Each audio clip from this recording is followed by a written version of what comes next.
Hey everybody, it's David from Red Wagon Dioramas. I'm going live here from my workbench on Saturday.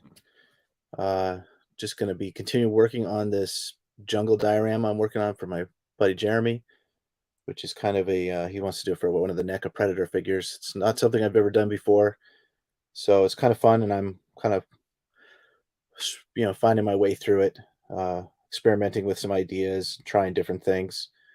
And I thought I would just kind of walk you a little bit through my thought process of how I got here and how I'm approaching, making something new that I've never made before, and show you some of the work in progress, and to probably do a little bit of painting, a little bit of um, sculpting today with some of the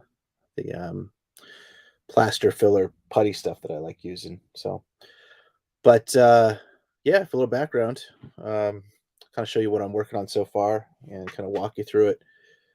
And yeah, say hi. Ufi K from Denmark. I'm not sure if I'm pronouncing that right, but hello. Thanks for popping in and saying hi.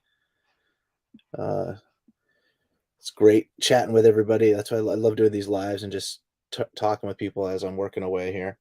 So yeah, feel free to drop any comments or anything. What you guys are up to, and let me know. And another guy, Duffman Dioramas. Yeah, close enough. All right. Hey guys, thanks for popping in. Yeah, I'll just type in the chat here a little bit.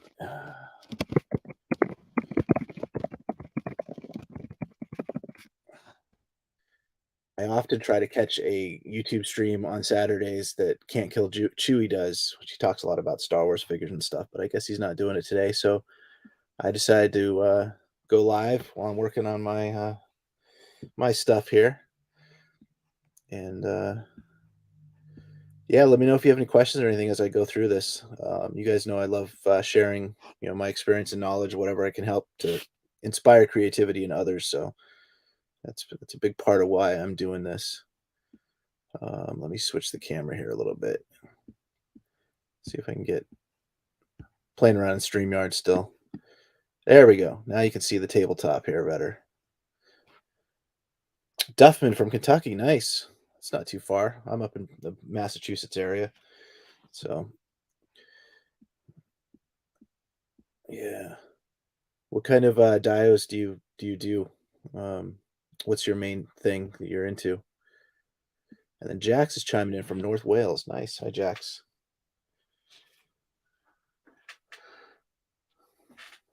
So, guys, let me show you first what I've got in the works. And this is for my friend Jeremy, who we streamed with last weekend. But this is my little backdrop that I made. I know the camera's not quite wide enough to see it, but you get a sense it's a foam board, and I have basically glued on a large inkjet image of a jungle background. So here's the back. It's just a craft board you buy from a craft store, and I cut it out to the dimensions I wanted.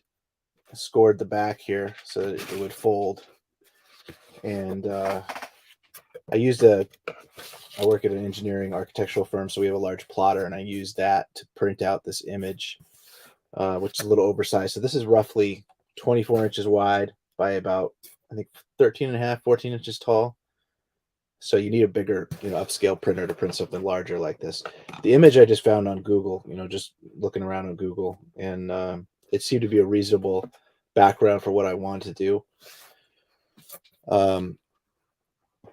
I think yeah, it's for the NECA Predators. Yep, the NECA Predator figures, which are I think 8 or 9 inches tall, and I don't have any of those figures, so I'm kind of basing it off of. I've got this McFarlane Bane figure, right?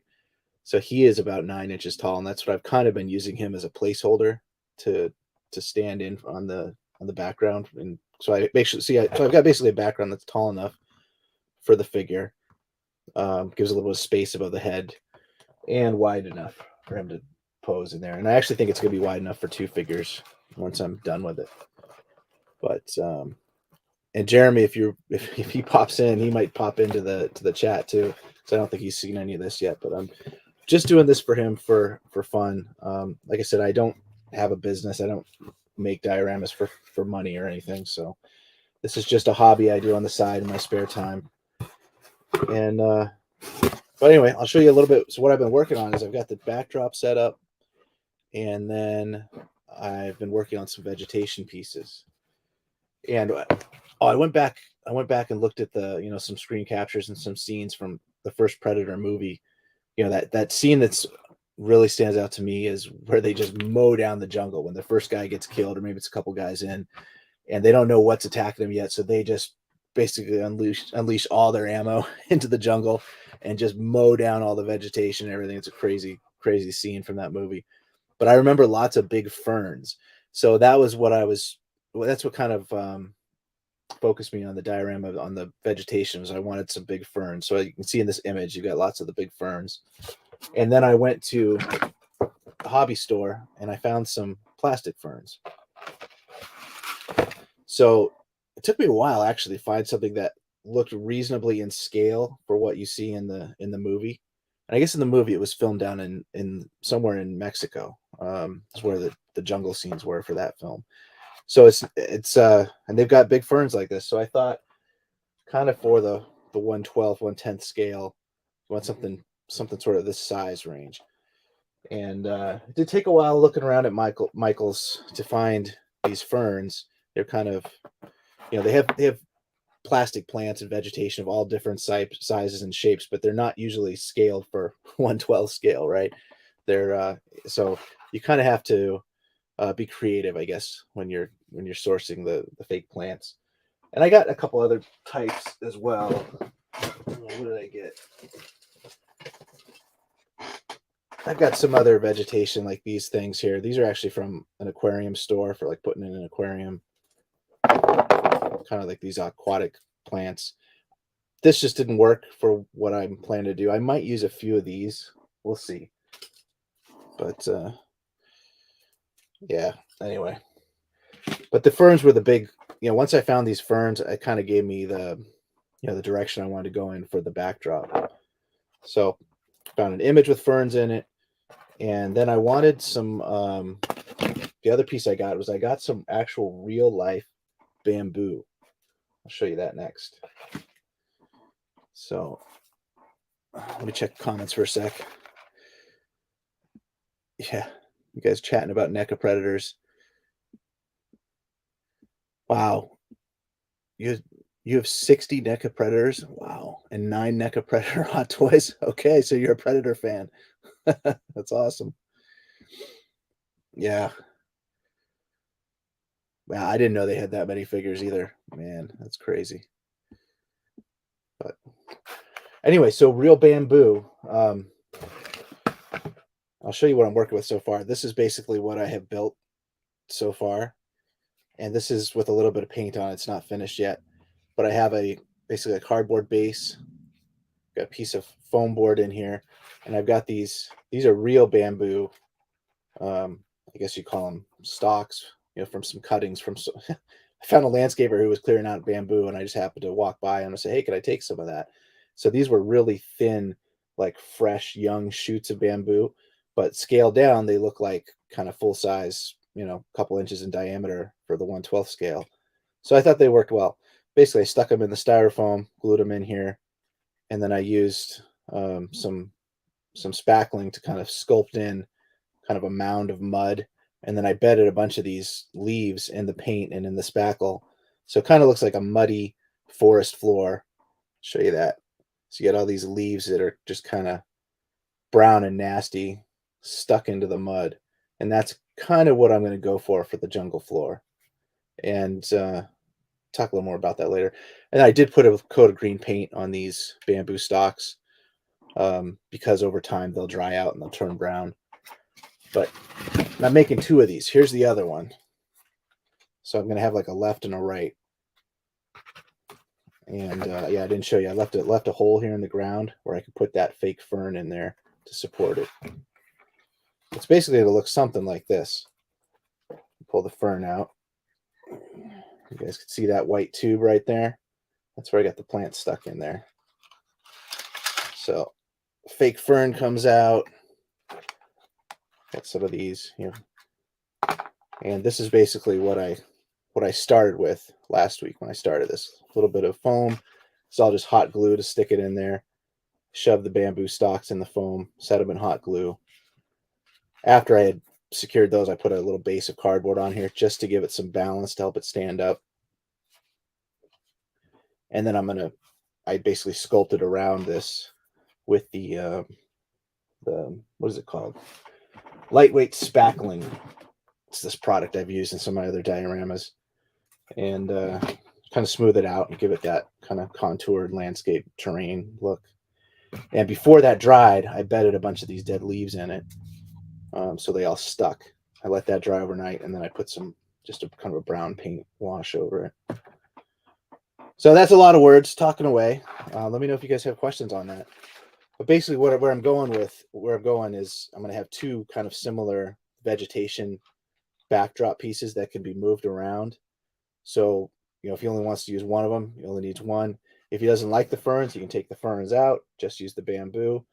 It's very modular, very customizable. Set it up whatever way he wants to set it up, depending on what figures he's using and how many figures. It might be too crowded with both of these, if he has two figures, but if he has just the single Predator, it look pretty cool to have him, sitting in between these two backdrops. So that's basically it. And then I'm going to have a foam base, which I'm working on, and some rocks. So this is the foam base, which I've just done some brown and black paint. And then I've got some of these rocks. The last stream I was on, I just painted these black. And so I'm going to do some dry brushing on those today. And then these leaves here, these are the real bamboo leaves from those bamboo cuttings that I got. And I'm going to use those to bed them in the dirt and the mud on the base. So the flat base will eventually look, it'll blend in with this. And it'll all look like a muddy, wet forest floor with a bunch of decaying old, like fern frond, leaves from these ferns and stuff. So there's a big, long explanation. Hopefully that made sense to you guys. But just let me know what you think. Let's, again, if you have any questions or anything, chime in the chat. And happy to chat with anyone. And it's kind of fun seeing some new folks in here. I don't think I've talked with you guys before. But I'll set this aside for now and get to work.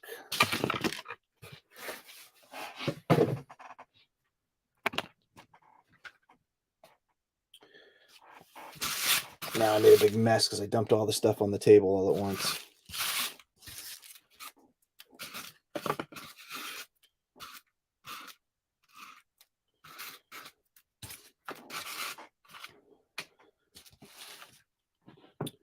What else we got for comments?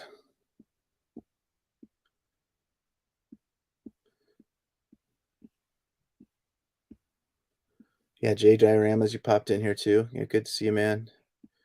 Thanks for popping in. A lot of people like the Predator figures. I just never got into NECA really, and I like Predator, but I've never been like a super Predator fan, like some people are.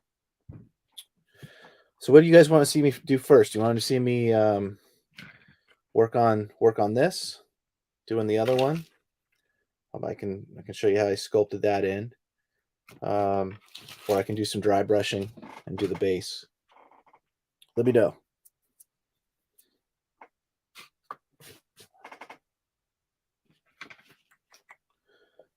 One thing I'm going to do right here is I am going to do a little bit more dry brushing on this rock here.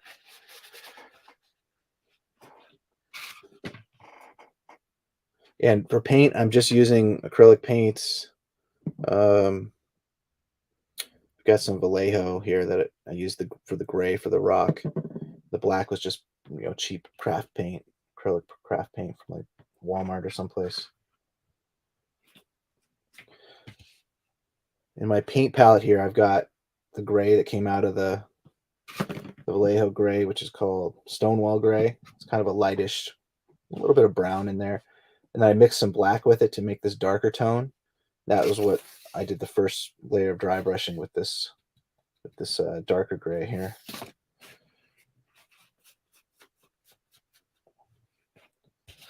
So you can see it on the camera a little better here if we can focus.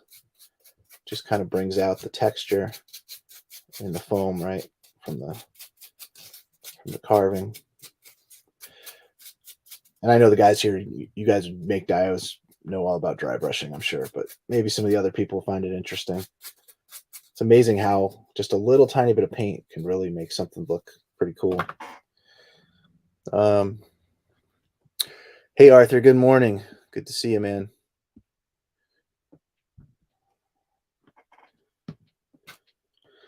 Just doing some more some more diorama work here on my Predator Jungle Dio today. Same thing I was streaming on last week, or yeah, about a week ago, right? I just got COVID this week, guys. I avoided it for 2 years, haven't been sick, and then it finally caught up with me. So got pretty sick Tuesday, Wednesday into Thursday, and feeling better now. I'm about back on the other side of it, but it wasn't too bad. But yeah, knocked me out for a couple days, that's for sure. All right, so I'm going to try a little bit. I'm going to do another layer of dry brushing with this lighter gray here onto this same rock. Dry brushing, you just put a little bit of paint on there. I just use a paper towel to kind of rub most of the paint off. So there's just a little bit left on the brush. The brush is dry, that's why they call it dry brushing. And I'm just going to hit the highlights here a little bit.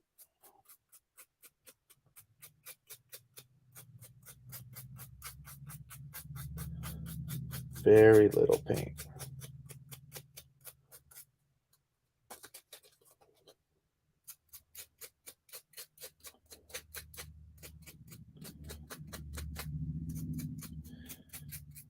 And honestly, I don't even know if there's rocks on the floor of the Jungle and Predator, but I remember seeing some like that, I think, in some of the scenes.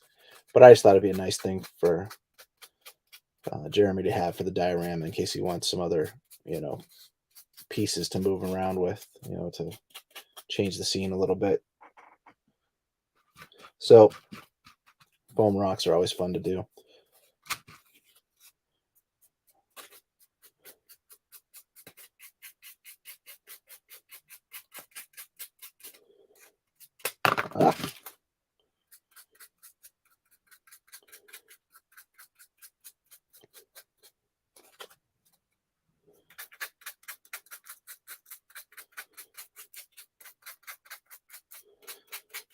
This must be like one of those ASMR movie videos, right? Where you just listen to white noise and weird little sounds, help you fall asleep or whatever. Diorama ASMR. That's what I should do on my channel.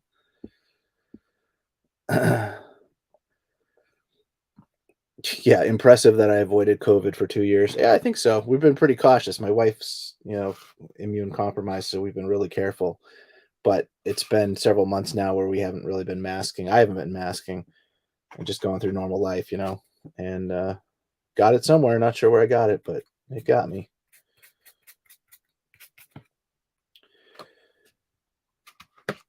So there you guys see the difference between black base coat, and this has 2 coats of dry brushing on it. And very, very simple to do, but this looks pretty cool. Now, because it's in the jungle and I'm going to be, it's going to be some greens and browns, I might do some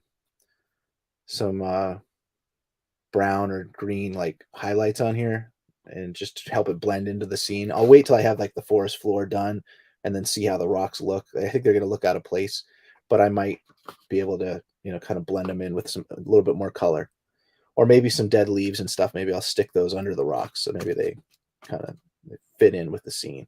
That might work. All right, I'm going to do another one of these. So I'm going to dry brush with the darker color first. This gray over here. You're really going to see it come through here on this first application here.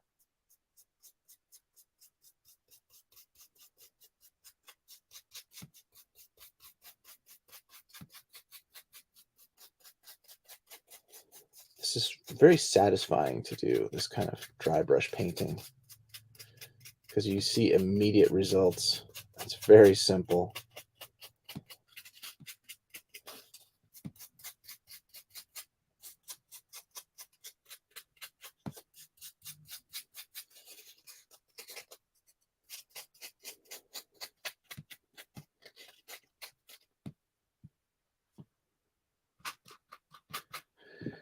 Duffman says, me and a YouTuber goes by Dave's Dimension have partnered up and I'm working with a diorama that we're going to be raffling off for $20 a ticket and all proceeds go to Toys for Tots. That's awesome, man.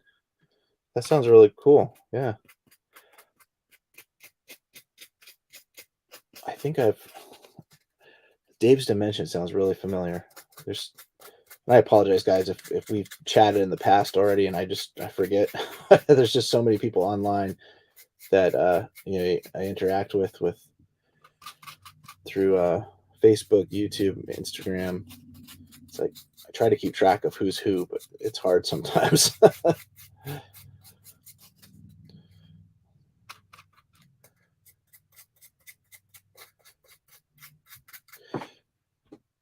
Yeah, I think that's great doing a charity, doing a raffle like that for diorama. That's really cool. I will have to check it out. What what is what type of diorama is it? Is it going to be like an urban city type thing, or what's kind of the style or the type of diode is it?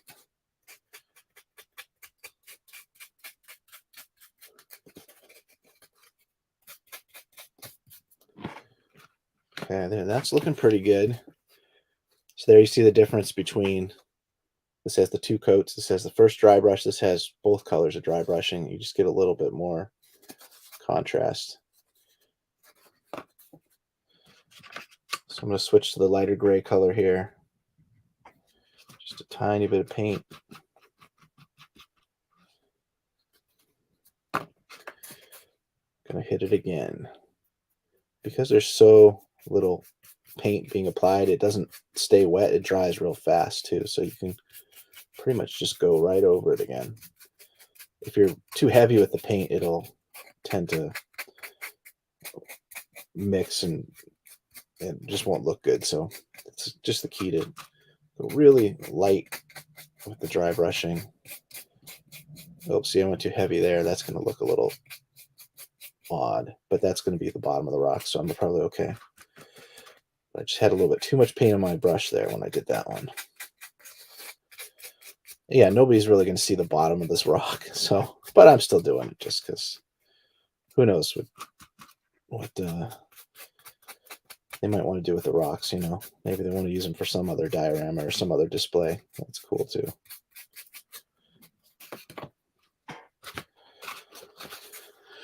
So there you go.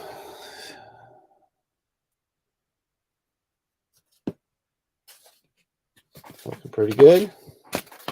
I got 3 little ones too here I'm going to do.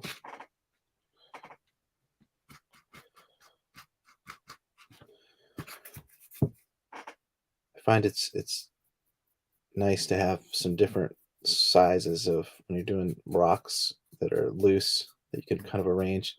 It's good to have a range of different sizes, pieces that you can kind of stack or pile together.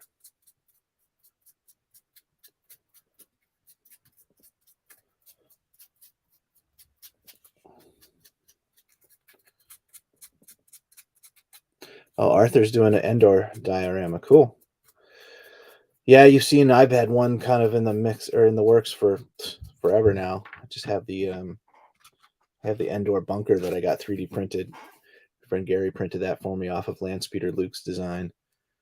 So, but I have not finished the actual forest environment. I haven't finished. I haven't even started. I got to basically do the same thing I'm doing here. Figure out the backdrop image, what I want for the trees and the forest, and then do a forest floor and probably 2 big trees and some ferns and vegetation, very similar.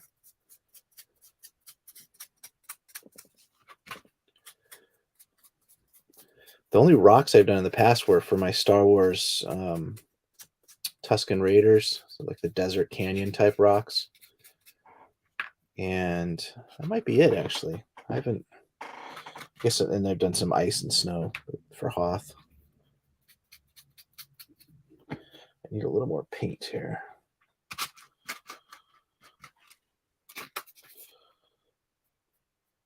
Ooh, a little bit heavy. I can tell that was a little too heavy because there's just too much paint came off in that first brush stroke there. So I'll press a little bit lighter.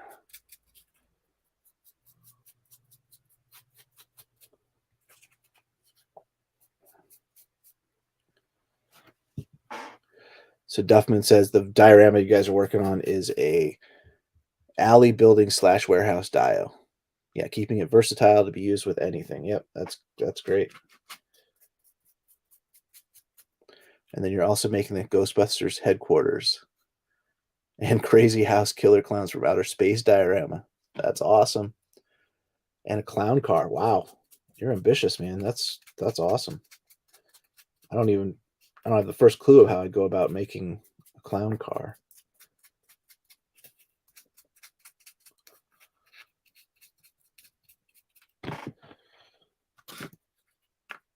All right. Got one rock left. I'm just going to keep going here, guys. Finish these big rocks before I run out of this gray paint mix I have. Just some broad strokes here to drag the brush across.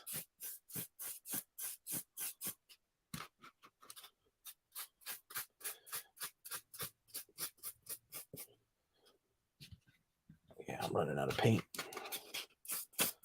It's a problem when you mix your own paints. Like, you don't use it right out of the bottle, and if you run out, you got to remix it again, and it's never going to be exactly the same color mix.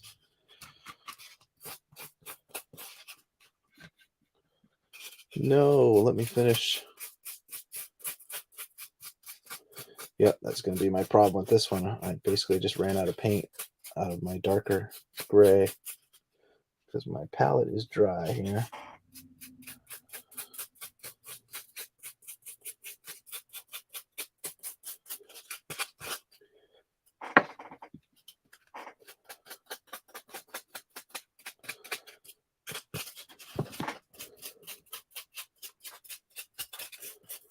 I got most of it. Looks pretty good. I'll go heavier on the lighter gray because I have that more of that straight out of the bottle. Yeah, dry brushing is really, really fun, Arthur. It's amazing. That's one of the first techniques I saw on YouTube was somebody doing dry brushing. I was like, really? It's that easy? Yeah, it's that easy. I mean, look at this. Just it looks. I know the image isn't great on the camera there, but it looks really good for a piece of styrofoam with one little coat of dry brushing on there. Crazy. All right, now I'm going to go with the lighter gray. I'll go a little bit heavier on this to draw out more of the color, actually, because kind of ran out with the other one.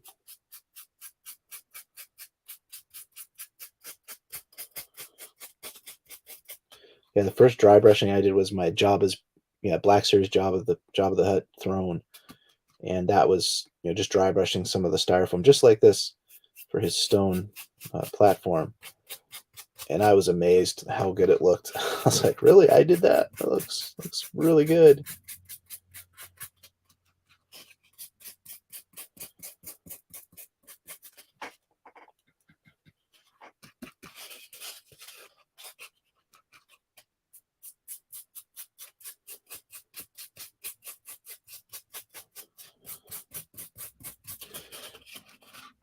Yeah, and if anyone watching wants to know kind of how I sculpted the stones, I don't have all that on camera, but the last stream I did, I showed a little bit how I textured the foam, kind of made all these grooves and dents in it just by using some little pieces of rock and brick, just kind of pushing that into it and basically damaging the foam kind of tearing it up a little bit, which gives it more of a organic, natural looking texture to it.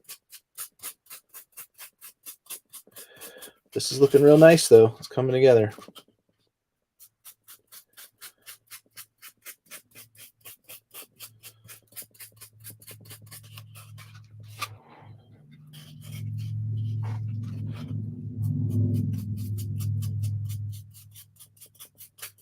A little too heavy there.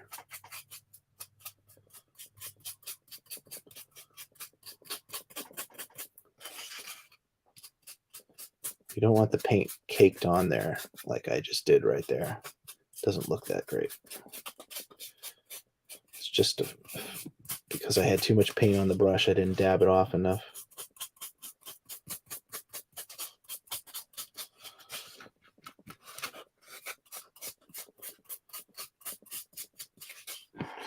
And just for fun, I'll do a little bit.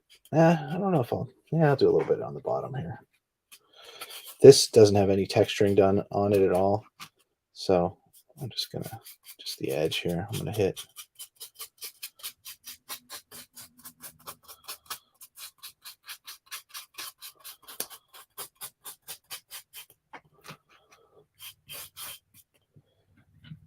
Not much. Not really gonna do anything down here on the bottom. So that's gonna be flat down like that. So there we go. We got a pile of rocks. Oh, I gotta hit these little ones with the lighter color too.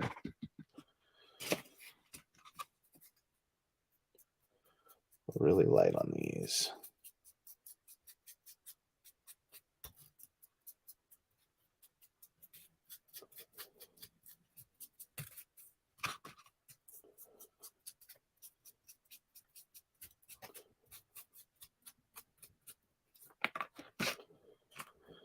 That one's done. Oh, too heavy.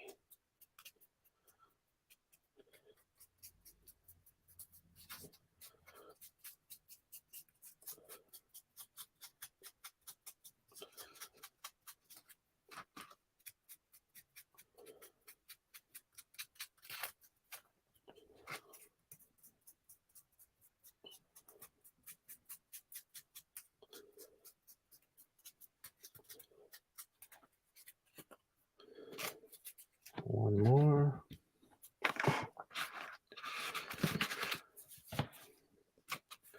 Oofy says, do you think they will have another crack at a Black Series HasLab?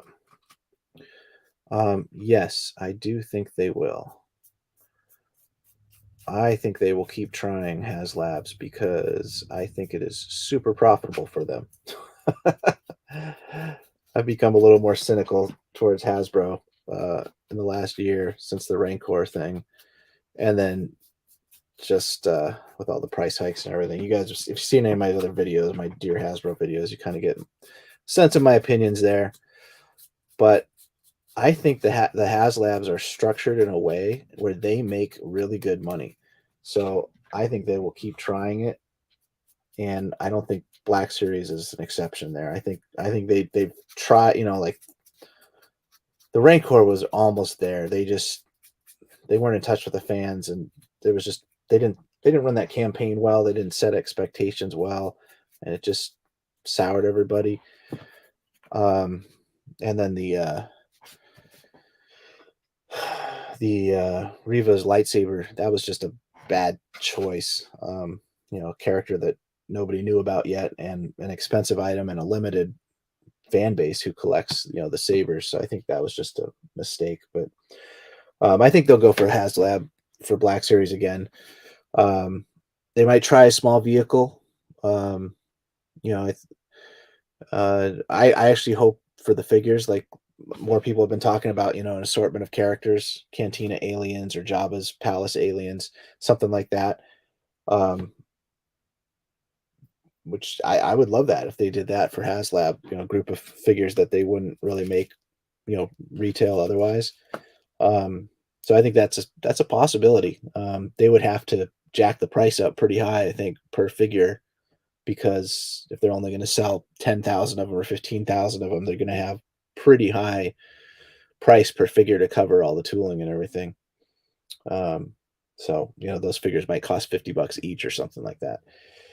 Just guessing, but yeah, I think for HasLab, I think no matter what property it is, GI Joe or Marvel or Star Wars, I think they got to look at a couple things like army building has to be part of it. It has to be something that they can sell multiples of to a same customer. The Sentinel was key for that. The Hiss tank, Galactus was the outlier there because you're not going to have multiple Galactuses, but I think people bought all the Galactuses because they were just had fear of missing out, and saw the resale value on the Sentinel and other HasLabs and thought they could turn one, make a profit. But oh, really? Luke Ness had an interview yesterday with Eric from Hasbro, and they touched on the HasLabs for Black Series. Okay, I did not watch that video yet. I missed that. I had it in my reminders too that he was going to interview Eric. So, what did he say in the video, Arthur? What was like one of the main takeaways? Did he give any hints for what's coming next?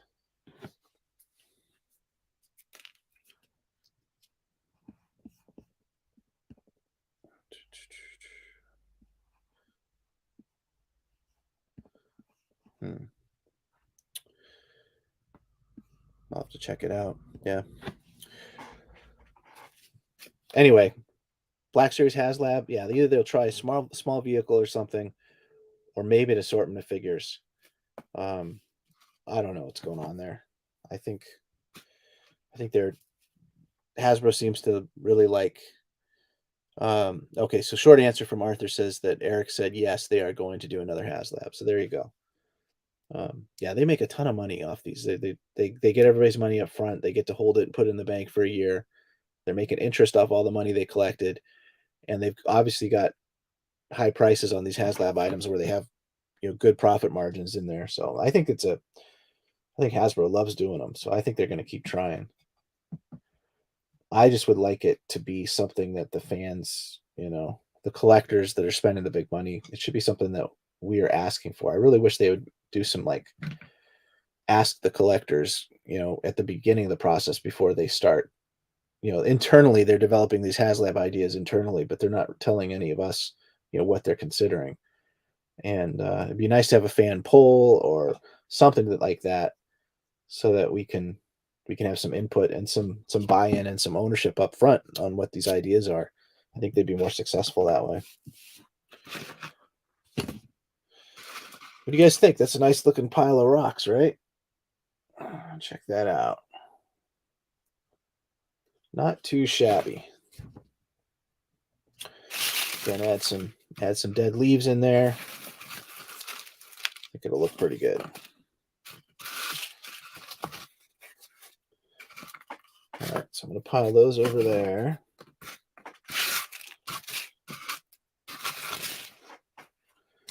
I'll wash my brushes off here for a sec, so they don't get too hard.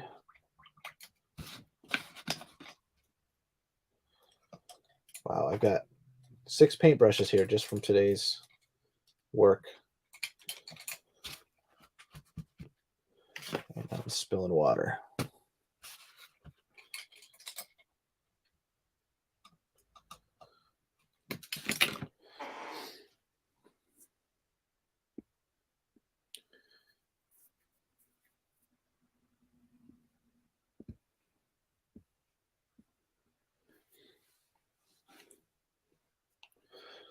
All right, guys, let's see. So if you missed the beginning of the video, I'll go over this real quick. For Vegetation, so I'm making this Predator backdrop for a jungle like they filmed in the first movie, Predator, which had a lot of these big ferns in it, in that jungle. So this is a plastic fern plant I got from Michael's craft store. Seemed to fit the scale pretty well. And then I got some bamboo pieces from a landscaper who was clearing out a yard. And I'm using the leaves from the bamboo, real leaves. That's what all this brown stuff is here in the base, to kind of make some of the scenery. And I'm using the bamboo stalks to simulate, living bamboo in that scale. You can see the color difference. This is the natural bamboo color here. It's got more. It's already drying out. I've had it for about 2 weeks. It's starting to yellow and brown. So I'm going to paint it green like this so it stays vibrant.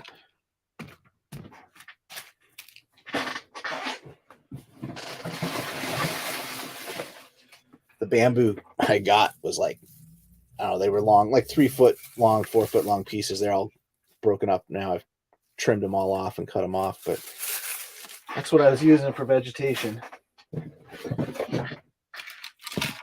And these are going to sit on this base, which I'm going to do. And here's the backdrop, which is foam board with a inkjet printout of a jungle background, again with all the big ferns and everything. So I'll kind of, when I do the final painting and touch-ups, I'll kind of aim for greens that match this color backdrop. So I'll use the image to kind of guide the colors for the whole diorama, so it all kind of is, cohesive, goes together.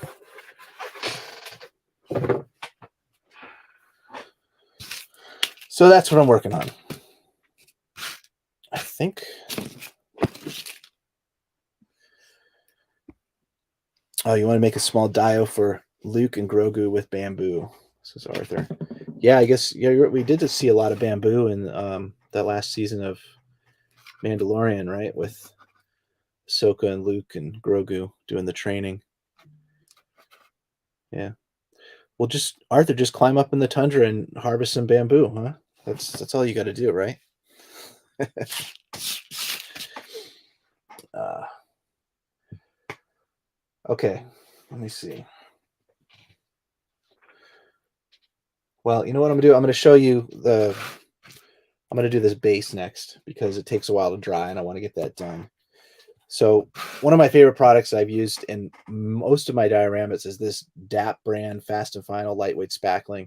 You'll see this in my video I did on Yoda's hut in Dagobah and the Hoth diorama where I'm showing how to make snow. It's this product, and it's just a it's a painting carpentry touch-up product for spackling holes and wood trim and nails and stuff like that.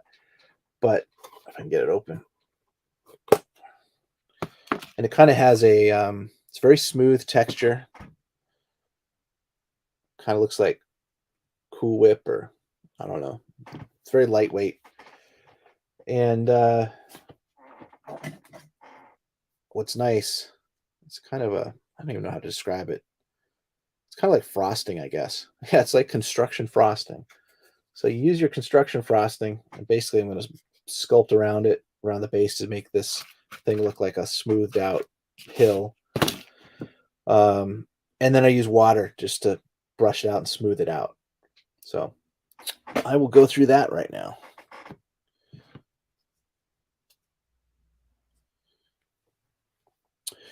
Oh, Duffman says Oilers workshopped an awesome dio that Arthur like that with the bamboo and Grogu. Just go watch it. He shows you how he does it. Cool. I haven't followed that channel. I'll have to check him out.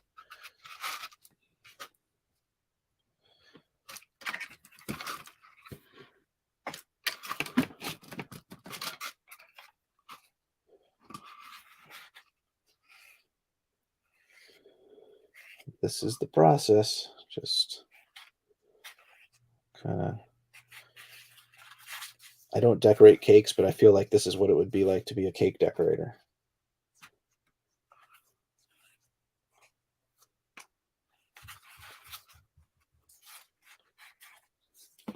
I like this material because it's inexpensive, really easy to work with,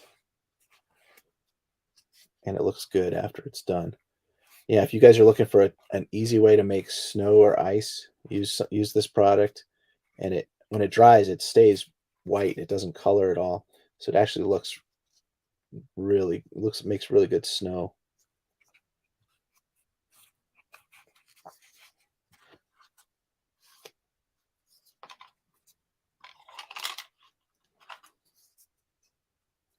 Spackle along the back here, fill in the gaps on the cardboard.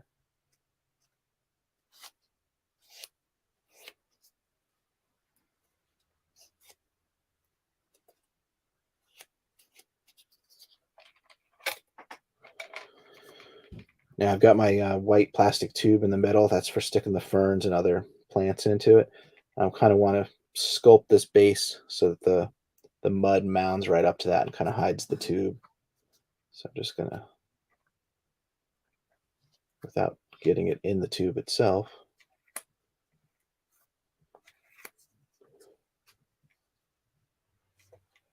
fill in here around in between the bamboo.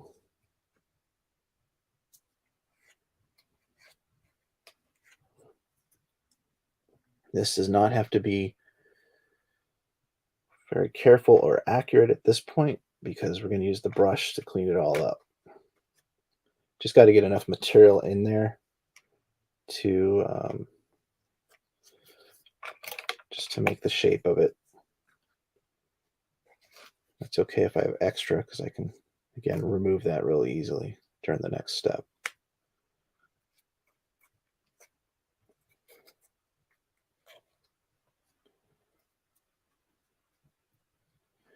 So hopefully you guys can see that. I know the camera is a little bit awkward, but hold it right there for you.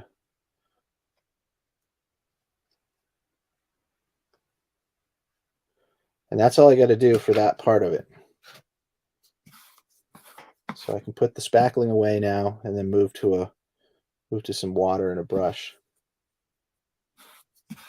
This stuff keeps pretty good too. It'll definitely keep for, in my experience, about a year. So you can buy a tub of this. This is their 32 fluid ounces. I think this was like $9 or something like that, maybe $10. And it'll last you for quite a few projects. Yeah, depends how much you're using. Just make sure you seal it up tight, keep it moist inside.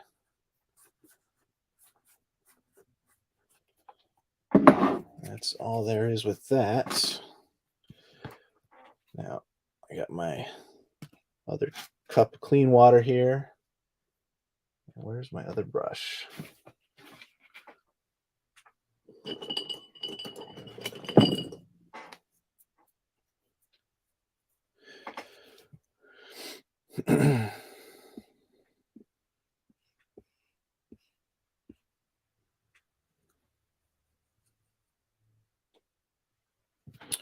Yeah, Duffman, good comment. You say, I like learning from everybody, learning several techniques, and then you kind of make your own using all that knowledge. Yeah, exactly. Because this is fun for me too. I'm just experimenting here, trying new things, seeing what works. I'm learning as I'm doing this. Like, this is the first time I've done anything like this with vegetation.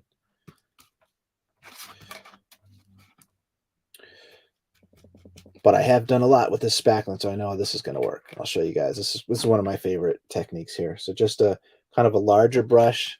You know, you can see the head of that is, it's a pretty big, kind of bushy bristles there at the end, so that it has a bit of volume and size.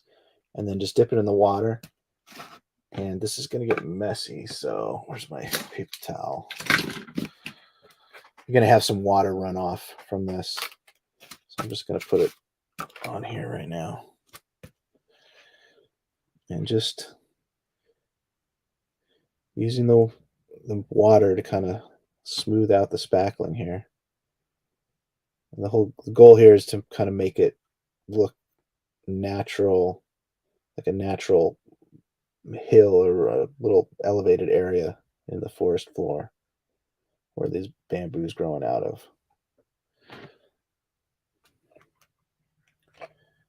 Try a little bit closer here for you guys. But the water, the wet brush just draws it, smooths out all the kind of the grainy texture of the material. And afterwards, I'll just let it air dry overnight, and it'll dry really nice.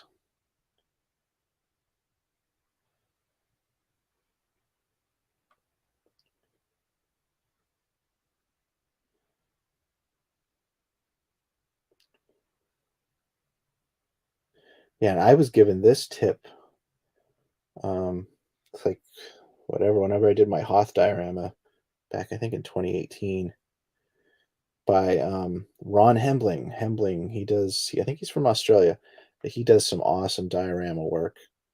And he gave me a tip to use a spackle filler like this. So I tried a couple different types that I bought at Home Depot, and this was the one that I thought looked the best after it dried. So I've just kept using this product ever since then for whatever I'm working on. My Krikna spider, I used this too. I sculpted the body of the Krikna spider using this material for the final. You know, see how it kind of looks organic and kind of gross like those spiders. So it worked great for doing the final texturing on the body.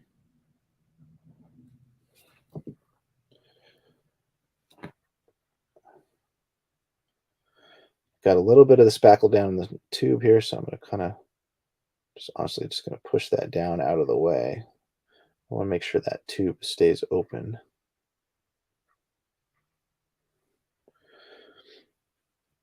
And the only reason I have that tube there is just so Jeremy, when he gets this diorama, he has the option of if he wants to add the ferns in or not, or if he wants to stick something else in there, a different type of plant that he finds, or whatever. You know, it just makes it an accessory for the diorama that's more customizable.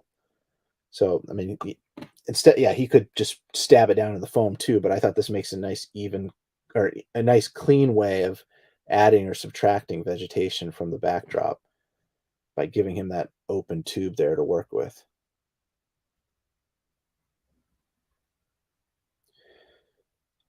Like I said, this is the first time I ever tried to make something for someone else. I've always made dioramas for myself, so I know what I want and how I want to set it up. So I'm just being a little more conscious of the fact that he might have a different vision once he gets it in the shelf, or he might have different size constraints of where he's setting it up, or what figures he wants to use it with. So I'm trying to make this as modular and customizable as possible, so he can set it up whatever way he wants when he gets it.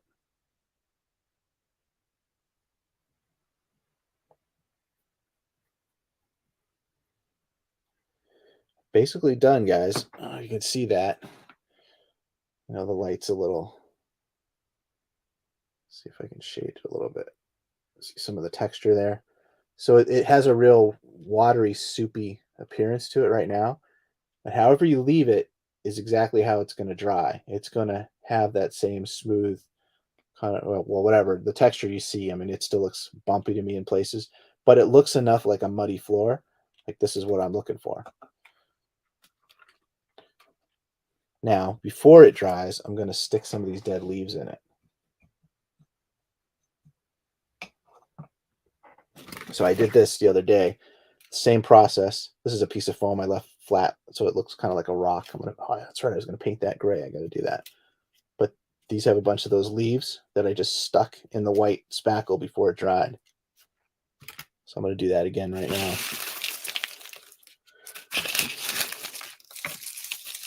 Where are my scissors?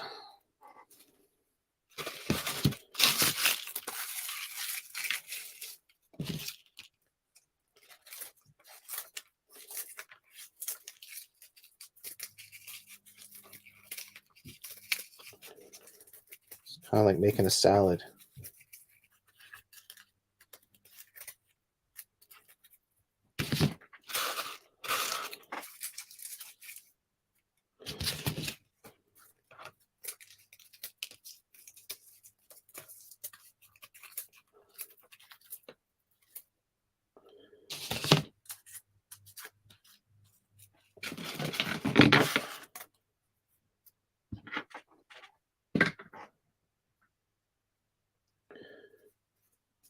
Get some larger pieces too.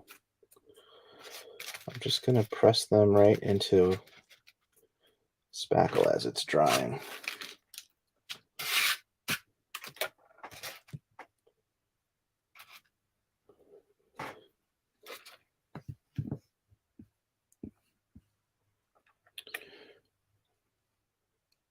Yeah, thanks, man. I like Oofy likes the idea of being able to change it around.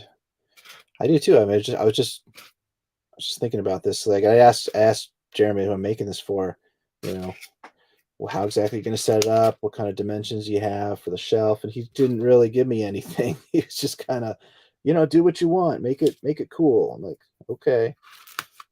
So I'm just trying to be smart with it and give him some options when he gets this thing.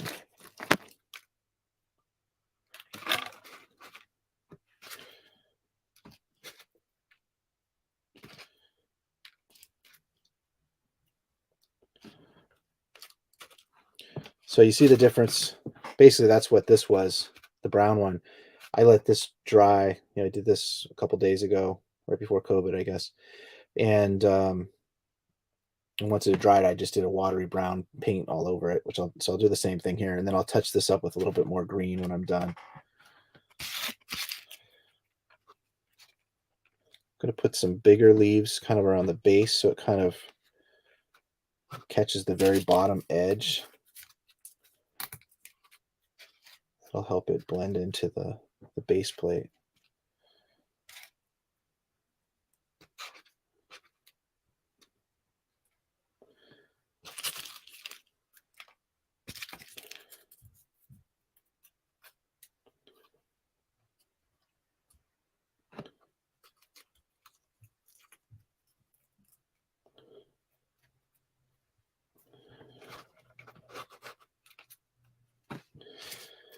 So that's how I'm doing it, guys.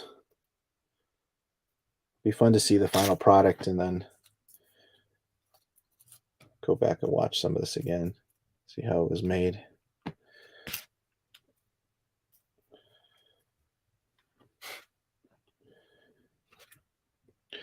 There you go.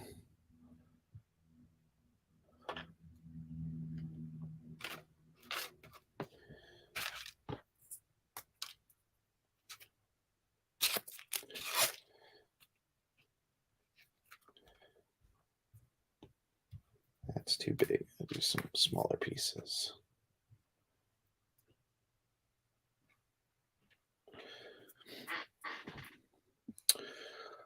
All right. You guys checking out. See you later, man. See you later, Ufi from Denmark. Thanks for popping in and chatting. Darth Muzza is joining. Thanks, man. Good to see you.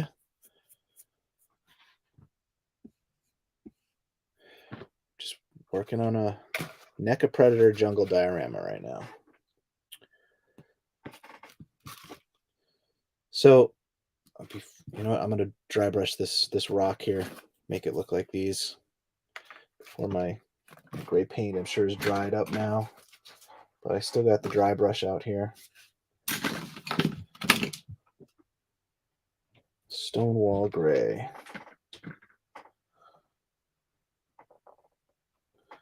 Oh, tell me I'm running out of paint. There we go.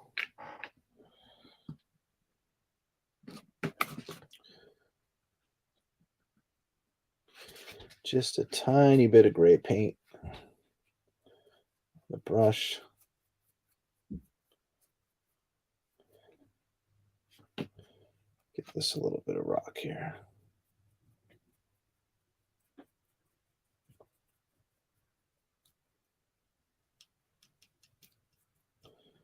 See, so my black paint's still wet there, so now it blended over. It's not going to work. I'm going to have to dry that off more before I do that.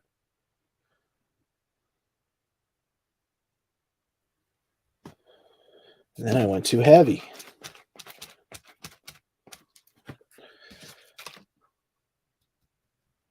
Just stipple on some more paint here. Well, that was kind of a mistake. So I'm going to wait till that dries. I thought it was drier than it was. I'll have to go back later and touch up, paint that rock.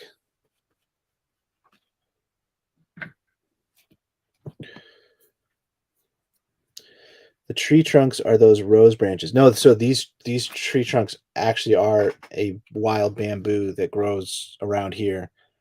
And the bamboo in this guy's yard, it was a landscaper. He was trimming it down, but this bamboo had to be 20 feet tall, you know, and then the stalks were probably an inch and a half in diameter. But this stuff that I grabbed from him was the very outer branches, the small trimmings. So that, you know, these are probably an 1/8 inch in diameter, or 1/4 inch in diameter. So I wanted something that was smaller just to fit the scale, right? But this is actual, I don't know what type of bamboo it is, but it grows really tall. And I'm in the Boston area, so it's kind of unusual. I don't see bamboo around everywhere, but this was just kind of the right place, the right time, and asked the guy if I could take some of it and just put a bunch of it in my car. So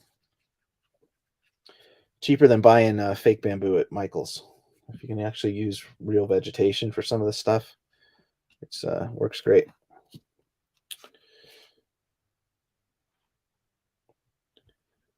Hey, Matt Bryant just popped in here.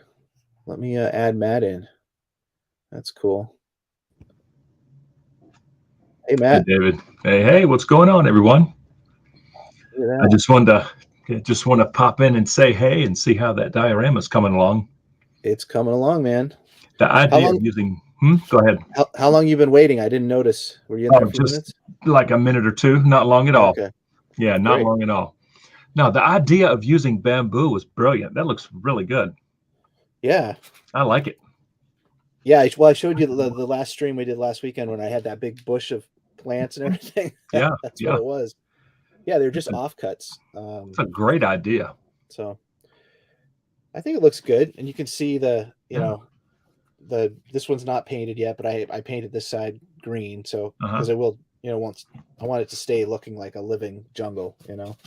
Yeah. It actually matches the color of the ferns really well too. It's perfect. Yeah, that looks good. Hey, Darth Muzza. Yeah, that's really, really cool. Yeah. So as far as dimensions, like how big is it going to be? Because NECA figures are what, 7 inches? I think approximately. I've been told they're 8 inches to 9 Okay. inches, even for some of the bigger ones. Okay. So I have this McFarlane figure here, this Bane figure. All right. And he is 9 inches tall. And so I've been kind of using him as the placeholder for reference. Yeah. Yeah. But the base that this is the base. So this square you see, I got you. This is about 10 inches square or so. Okay. And it's just because honestly, I have a box that I'm going to ship this in, and I needed it to fit in the box. So nice. If Jeremy decides to use the base like this, he'll be able to put at least one Predator figure in the middle. Sure. Or he could get rid of one of these vegetation things, and he should be able to get 2 figures in. Yeah, kind of stagger them. Yeah. Yeah.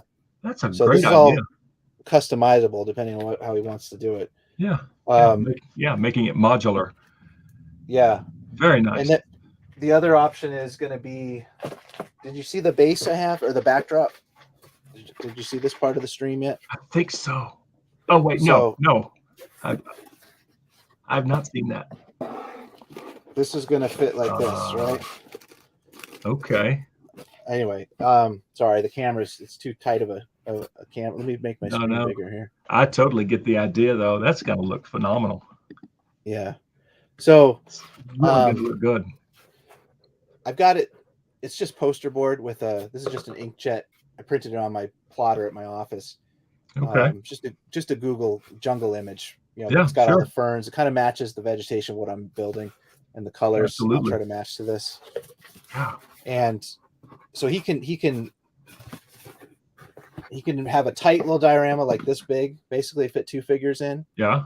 Or he could open it. You can open it up and have a wider. This is about 2 feet wide. So okay. If he doesn't use the base, he could just set this on the shelf and put some figures and use the vegetation. Yeah. So yeah. Couple options. That's going to look so good.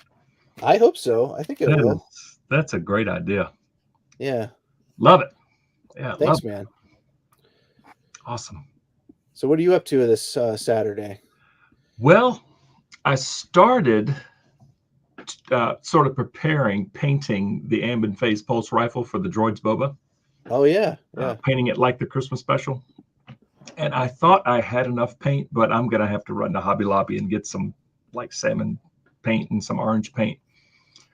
The paint I had was not in good shape. So I got to make a quick run to Hobby Lobby, grab some paint. But that was what I was going to do today.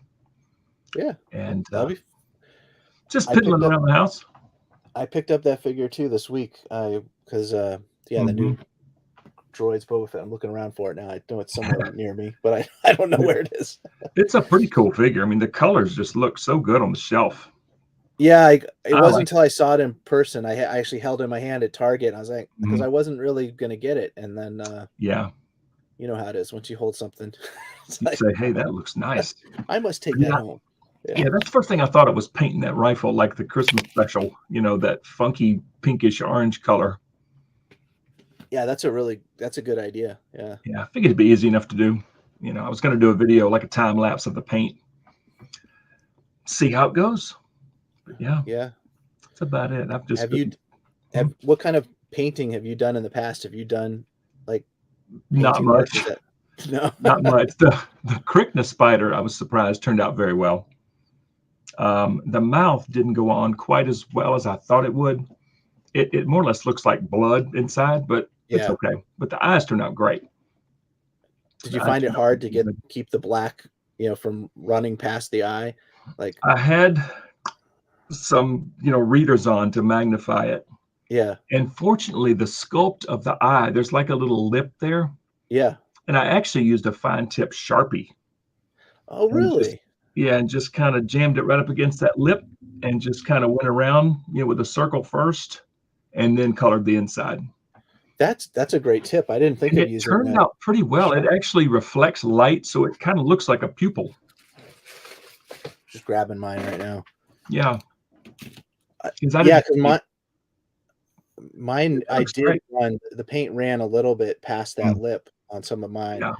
So that's a good idea. Maybe I'll touch mine up with the Sharpie. Yeah, I just used a fine tip Sharpie, not a regular Sharpie, but I found the finest one I could find. Yeah. And it did okay. I was gonna the recommend red to you. didn't go in the mouth as well. Yeah, I didn't do much with the mouth. Just a little bit of pink there. Mm-hmm. It looks good. I gave the whole thing a black wash. I don't know if you can see how dirty it is. I think it looks better. Yeah. Really brings out the detail, the texturing, because there is a lot of detail on that spider, surprisingly. There is, it's not painted. Yeah. It's just not painted, sadly. But that looks awesome. Yeah. Have you ever done a wash? Tried a paint wash? I have not. I don't think I fully understand how to get the. Is it basically just mixing some water with your paint, making it really thin? You want it almost like a glass of milk, like really, really thinned out. I see. So you just get some cheap black paint from Walmart or Michael's or whatever, and add, and you won't need much to do this particular job, but just a paper towel and a heavy brush, and soak you could even dip this whole thing in the, but basically you're going to let that watery paint run over every surface. I see. And maybe wait about 30 seconds or a minute to where it starts to dry a little bit, and then get a paper towel and start patting it with a paper towel, wiping it down a little bit, and it just leaves the paint in some of the recesses. So you still see the black. Yeah. Now you see all the texture on the body and everything. Absolutely. I like it. It's like a 2-minute process, a quick black wash. That doesn't sound hard at all. It's not. It's a fancy term for a really simple thing to do. That's really neat. I'm gonna have to try that. Because do you have any of the smaller? So here's the Black Series. I know my camera's being weird. Here's the Black Series one versus the TVC Vintage Collection. The TVC ones have the black wash on them already. They came out of the package, and so whereas the Black Series one looked like really bright white, didn't quite match the others. So there's another reason why I did it. Yeah, the TVC set. What is that? About $20 at Walmart. Dorkside has them right now. I think under 20. Oh, did they? Okay. They have a sale running, and Walmart had them down to $13. That's when I bought them. So okay. Yeah, not a bad deal for some extra spiders. No, definitely not. Have some various sizes. Yeah, that's awesome. Really, really cool. Read some comments. Yeah, go ahead. Better. Yeah, you can always do another pass. Yeah. Yeah. Wet paper towel with acrylic paints will take the paint back off if it hasn't dried too hard yet. And get another shot at it. Yeah. I'll have to try it. Give it a shot. So did you take advantage of any Target sales this week with their No, I have not. I've just got a ton on pre-order that I'm waiting for. Axe Woves shipped from Entertainment Earth. Really? Wow. Yeah, I got the notification yesterday, so it's on the way. And Clone Wars Mall from Entertainment Earth, it says processing. So really? Hopefully that's going to be an exciting one. Yeah. Yeah. But I'm super happy that Axe finally shipped. I didn't order him yet. I was just going to wait it out a little bit, but yeah, he finally went up on Amazon. Amazon, I think, was the last outlet to have him. But I grabbed him on Entertainment Earth the day he went up. So, and Entertainment Earth sometimes does ship before other. I know they sometimes will send out figures before other retailers. Sometimes, yeah. Sometimes you'll get lucky. I've gotten lucky with Dorkside. I've gotten lucky. Well, I got lucky once with GameStop and got the Sith Apprentice Mall. I think before anyone else. I think I had the first review up for Sith Apprentice Mall. Everyone was saying, "Man, this is the first one I've seen." Wow, that's cool when that happens. Yeah, yeah, People have definitely. Usually GameStop is like in last place, Yeah. the absolute last. So it's hit or miss. Well, Totally hit or miss. I liked Target sale right now, which I think ends tonight. You know, if you Mm, spend $100, you get 25 bucks off. it's not a bad So deal. I filled up my cart with a couple Dark Troopers and Ooh. brought that total just to $101 or whatever, and pull the trigger, and then you get, it's basically you get a free figure out of the Place group, order. Yeah, Yeah. So that's I awesome. like those kind of sales when they do those. It's a great deal. Yeah. Very good deal. What is it? $10 off, $50? Yeah, or do the same thing with Like that? $50 Yeah, if you buy which $50. is But not bad.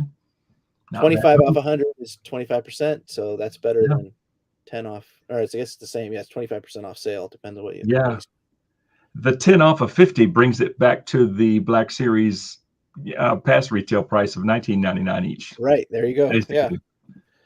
Yeah. So, yeah, I don't know if I need any like multiples of anything that I could rack up $100. Well, for me, I collect some of the other lines too, some Marvel Legends That's and true. other stuff. So Yeah. it was pretty easy for me to fill up my cart past 100. Yeah. If I suddenly dropped $100 on figures, my wife would go, "Bah!" So, Shh, don't tell. Yeah. No. or just don't say anything. Yeah, exactly. Exactly. Yeah, my wife saw my Target account and was like, "What? What? Thank you for your purchase. Thank you for your purchase. Please review your purchase. How was your purchase experience?" All the Like, emails. what is all this? Yeah. That's cool. Oh man. Hey, it's part of it. Part of the So, hunt. Muzza, you're recommending another YouTube channel that does dioramas. Luke Towan's channel does railways in Australia. I don't know that channel. I will check it out. I will give him a subscribe. There's Some of so the railroad dioramas are impressive. Yeah. There's amazing detail. artists out there. Yeah. Yeah. There's Incredible detail. Yeah. Really, really neat. Well, what else are I going to show you? I don't know. Yeah. Anyway, I got some figures in this week, but there's some Marvel ones, like I said, and some other stuff. Okay. But what'd you get? Well, I got two of the Dark Troopers. I had one already, so now I have three. Yeah, I did want to do a scene with those guys. And what did I just get? Yeah, they take up a little bit of real estate. They're big. Yeah. Let me turn off my backdrop here because the chroma key. Yeah. There we go. See my messy basement again. Finally pulled the trigger on this guy from GameStop too. Which I know that's one. Yeah, that's one. I'll pick it up at some point. But cool figure. Yeah. I like it. It's the same figure, obviously, as the other Night Brother. Mm-hmm. The bow kind of sucks. You can't do anything with it. It doesn't. He's just gonna hold it. He's just gonna. You can't pull back, can you? No, there's not enough. There's not enough material there to let him do a pose. And you get to here. Yeah.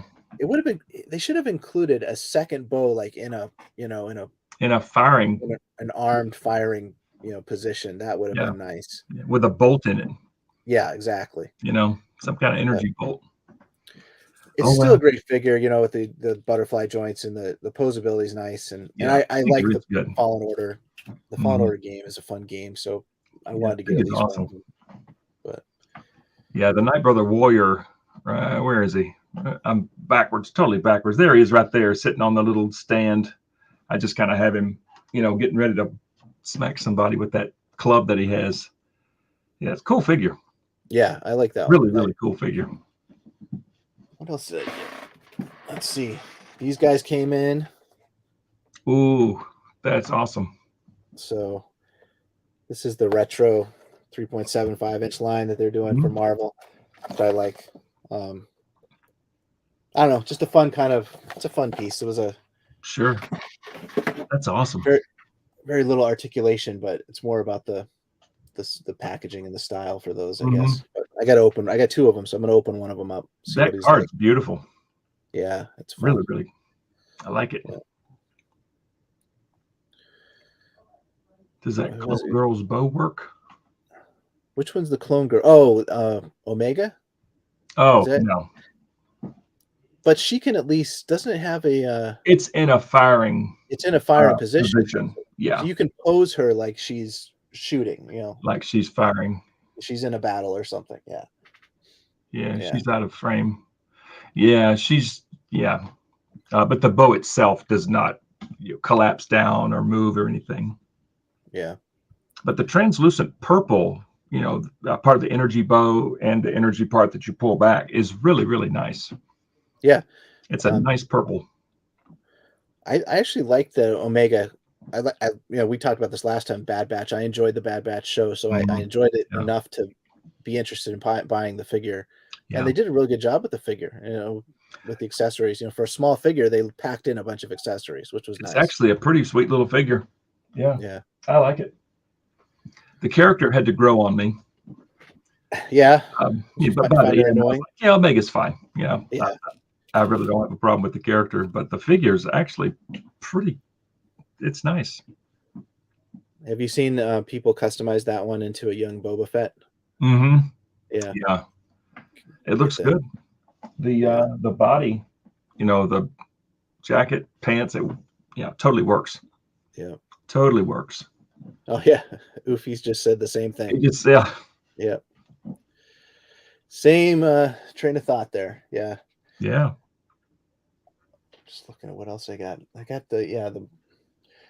I don't know. I've got the Marvel, the retro lizard figure from the Spider-Man. We talked about, if it's for Star Wars, what else did I get for Star Wars? I'm trying to think. That was the main one, the Night Brother and the Dark Troopers. That comic book Leia that I just picked up is phenomenal. Can you show that to me, or is it? Yeah. You got, yeah. 1 second. I know he's probably on the shelf over there.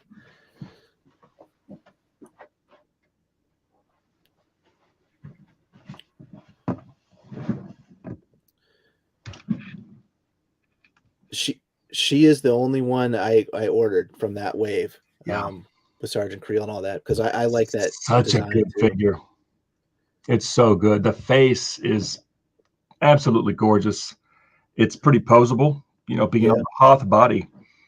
It's actually a pretty good body, but she holds her weapons well. The holster, that works very well. The cape, is reused from Padme. I was going to ask you if it was the same cape or not. But it's a nice cape. Even though it's a little thick and stiff, the sculpt of it is just great. It's got a lot of texture in it, right? It does. It's got a really nice feel to it. But man, I'm totally blown away at that one. That's good. I was very, very impressed. That's a good one. Because I didn't read the comics, so I wasn't super familiar with this look for Leia. But it's so good. I like it. Very happy. I ordered it with GameStop had a deal this week for the pro membership, which buy 2 get 1 free. And so I picked 3 figures that were right at the same price point, so it would work. But the Night Brother that I just showed you, and then that Leia, and then I ordered a Marvel Legends Toad. That's the other third figure. Oh, cool.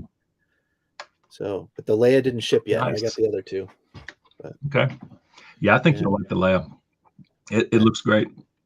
And as far as timeline, those comics take place in 0 ABY, so I just have her at the end of the A New Hope section. Oh, is that okay? Mm-hmm.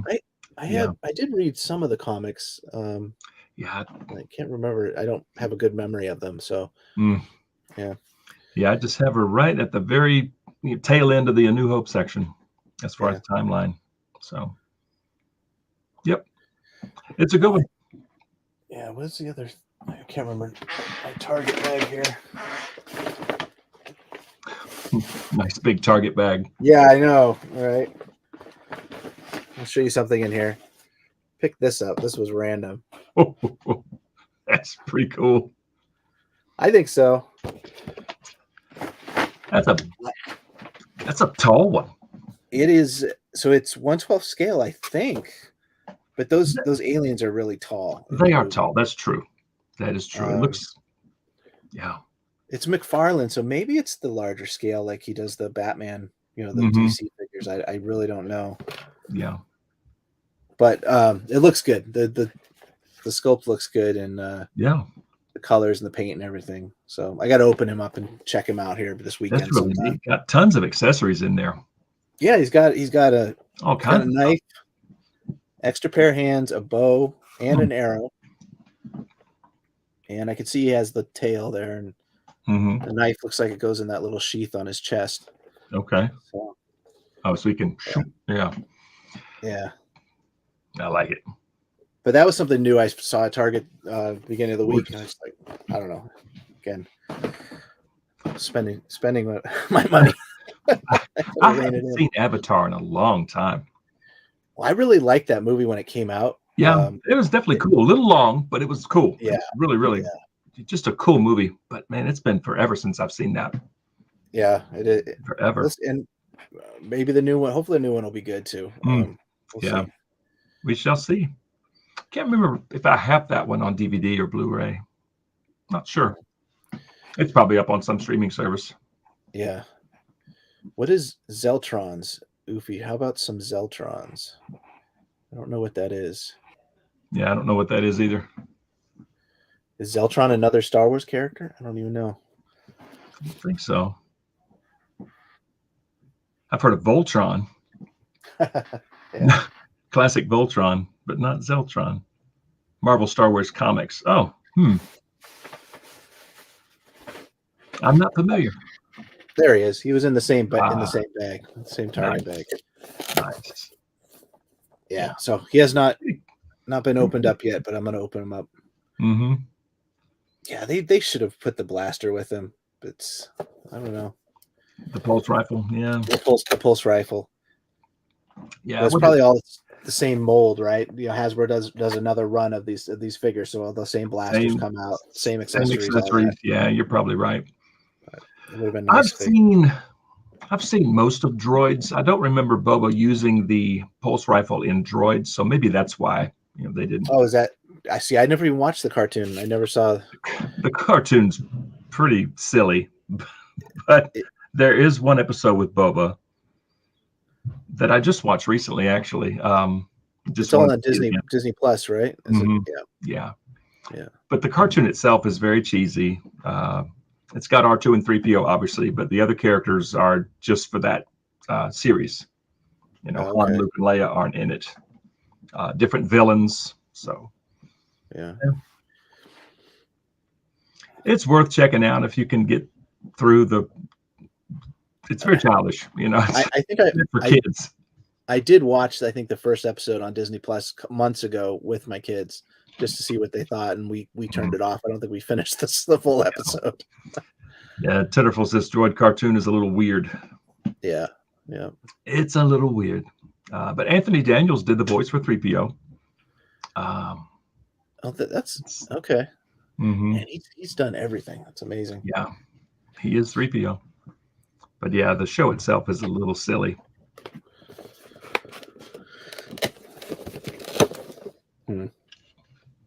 Yeah.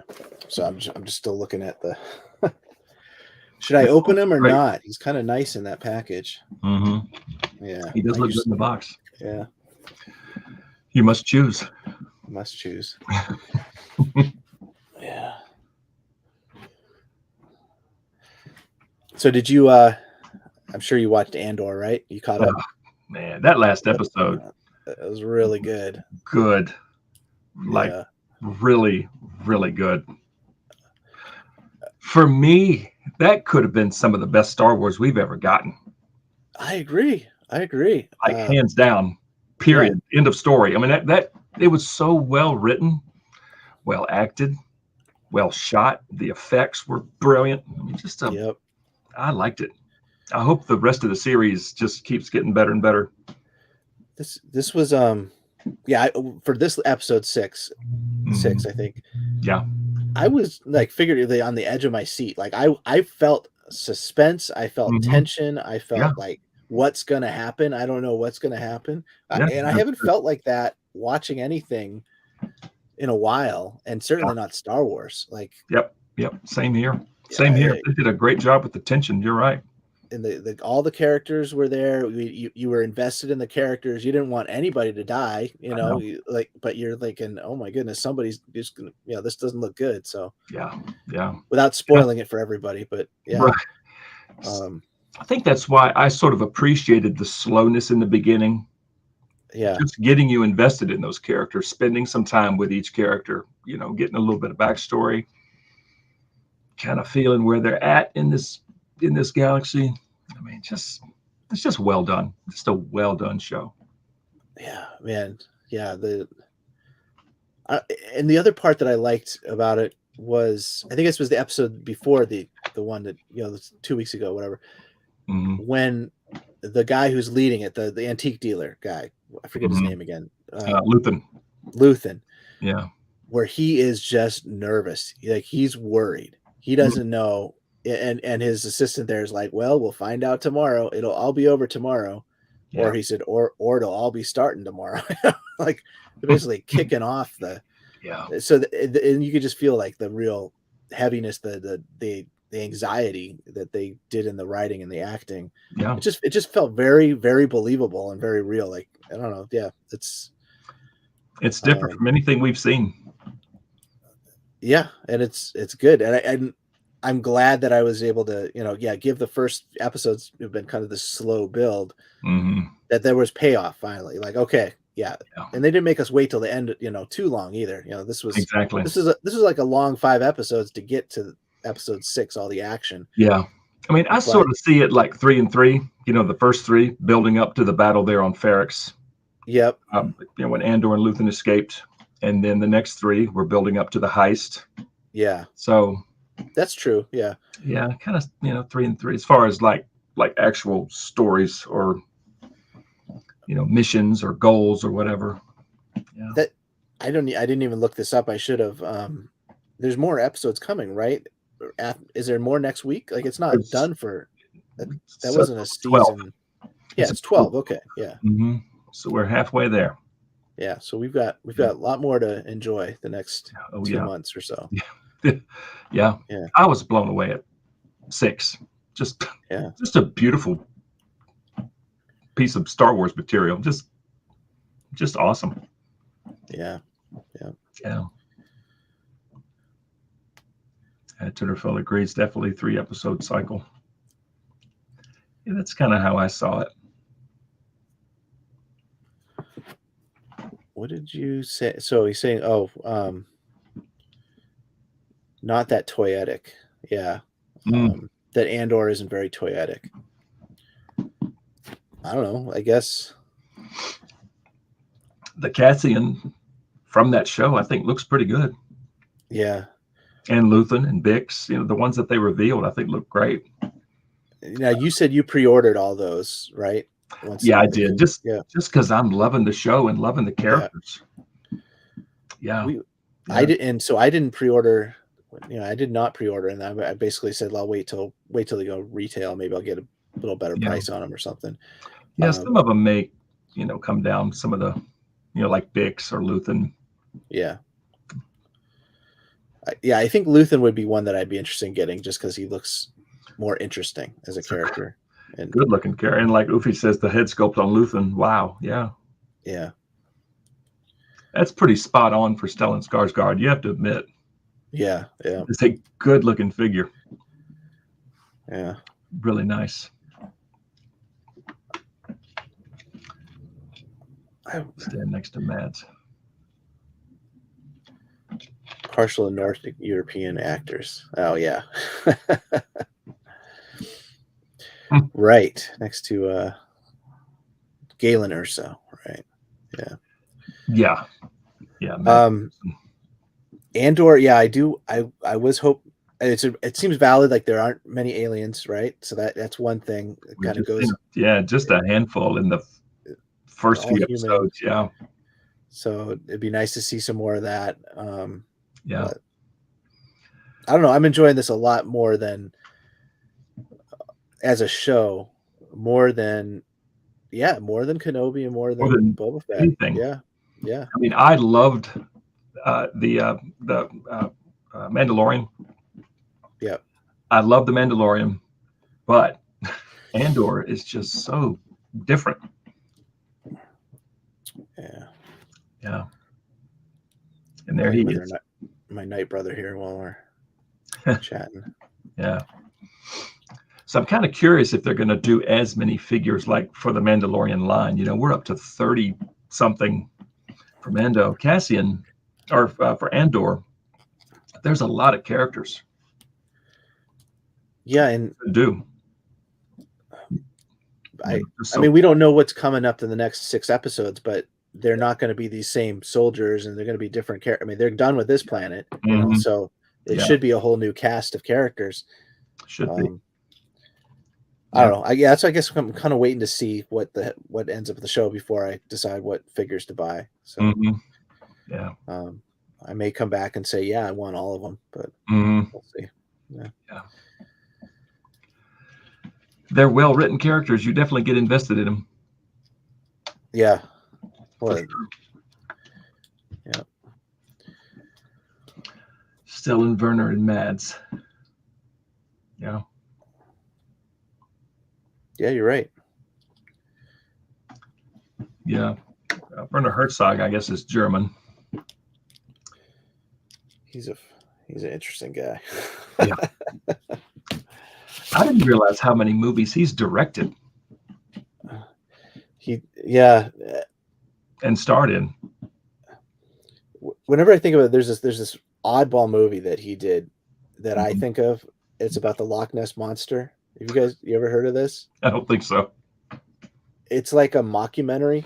I don't know why this comes to mind, but when I think of Werner Herzog, because he's in it, and I think he directed it, and he plays himself doing a research expedition to Loch Ness to find the Loch Ness monster, and it's like a mockumentary spoof, but they take it very seriously. It was interesting. It was an older movie now, but I don't know why that comes to mind. It's a fun watch because it's so weird, but it's like intentionally goofy.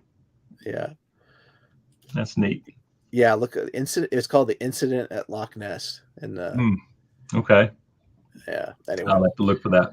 I don't know. I'm sure he's done much more prominent films of better critical review. Yeah, probably like 60s, 70s. Yeah. Yeah, maybe some in the 80s, maybe, but yeah. So I got a question for you, Matt. Yo. What kind of a diorama would you want for your shelf if like you would start somewhere? I don't know. I do not know. What figures do you see up there? Like, man, they just need an accessory. They need this thing to go with them. Oh man, that's a tough one. Because the Jedi across the back, like up there, where am I? Up there, some of the Jedi, like a Geonosis background would look kind of cool. Rebels, storage containers everywhere because they were always stealing something. Yep. Clones, like the interior of a Venator would look really cool. Just a backdrop. Yeah, there's a lot you could do.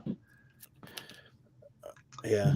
Do you have Hoth for the colors? Hoth, yeah, because I built sort of a snowy stand, just to elevate the Hoth line. Made out of styrofoam and cut it with a hot wire cutter to make it look kind of jagged like ice, and then sprayed it with spray snow. Oh, okay. And then stuck it up at the very top there where the Hoth characters are. And then I did the same thing for the Maldo Crease set. Just made a small one. Yep. Sprayed it with snow and cut it to make it look like ice. But yeah, I don't know. I'd have to think about that. Jedi, some leaves, forest stuff for the indoor. There's so much. I know. Yeah, I know. There's so much. Wow, yeah. There's a guy on eBay and YouTube, but he's around or Instagram. Does Cardboard Galaxy? You ever heard of him? He does just Star Wars cardboard backdrops. Oh, so cool. You buy basically a piece of cardboard from him. Okay. $20 or something. And he has different backdrops for different scenes that are very simple, and that just made me think of him when you were describing like a. I see. Yeah. That's neat. And it's such a simple idea. Yeah. Yeah. Yeah. That's awesome. Yeah, for me it was Jabba when I had Jabba sitting there on the shelf, and I was like, he's Mm. got to be on top of something. So Yeah. yeah, Yeah. Jabba would look funny anywhere else but on his throne. yep, yep. Yeah. Jabba just on the shelf would not look right. That would look kind of weird. Yeah. That figure I don't think I'll ever see unless they re-release it. Because he's still crazy expensive. Yep, he is. They got it. They'll have to put him out again next year, I would think. Yeah, you would. They got to be planning on it. Yeah. Yeah. Maybe some photoreal eyes this time. You know, better paint, better texturing. Yeah. Because he came out back when they were still just painting the eyes, right? That's right. Yep. Yeah. Yep. Yeah. That was one of the first Black Series figures I got too, because I think I didn't even know what it was. It was just the standalone Jabba in the box. Okay. And it was at Kmart on clearance, and I think it was like $15 or something marked down. And I picked it up and I gave it to my son just because I thought it's a cool big Jabba the Hutt. I think that was when I probably got my first Black Series, was around that same time. This was the Kylo Ren at Kmart in the snow. But the days of Kmart. Yeah, back then. But I didn't even know what the Black Series was. I just saw, well, this is a really big Jabba the Hutt, and it looks cool. That's neat. Yeah. So where we are now, the closest Kmart when it was around, the closest Kmart was maybe 6 miles away, 7 miles away. Yeah. Yeah. But they're all gone. Yeah, they're gone around here. All gone. But all yeah. abandoned. I had totally gotten out of figure collecting for the longest time. I mean, I didn't even really think about it because I've been, so into music my whole life. I just didn't even have action figures on my brain. Something put them back there. Well, was it the pandemic? Is that when you started collecting again? Yeah. When was it? Yeah. It was the middle of 2020. Yeah. And I saw the probe droid at Target. Oh, that's a good I don't know what took us down the toy aisle. I cannot remember, but I just happened to look up and say, oh, it's probe droid. That is awesome. This will look good on the desk. The random buy. Yeah, just something. And then I got home and started doing more research and realized it's a whole line of figures. That's what happened to me too. I found a Facebook group, and I didn't even know groups like that existed, but it was like a Black Series collectors group. And when I clicked join group, because I wasn't even part of groups or anything, it opened up this whole new world. It's like, oh wow, there's people buying and selling, and there's more figures than I didn't know. And boy, that's when I really got in trouble. Went down the rabbit hole. Yeah, but that was me initially, because I, starting in 2020, I'm 7 years behind already. Yeah. And I was really just trying to buy everything. But then I quickly realized, no, can't do that. Can't. Yeah. Yeah. So now I kind of space it out and just pre-order them when they go, and they get here when they get here. Because I don't really find too much in the stores around me. It is so hit or miss if they have any in stock. There's been more in the last couple weeks that for Target specifically, where they've restocked. I've seen some in Walmart too, but before that, the whole year up till about a month ago, very, very, very sparse. Yeah. It's like, you think being, a major city, Atlanta, even though, we're in the suburbs, but still, it's still a populated area with stores all over, but the stock is just so iffy. You just never know. Yeah. I guess Boston's the same way. Yeah. Yep. Yeah. I mean, it's fortunate that I've got a lot of Targets, a lot of Walmarts around me.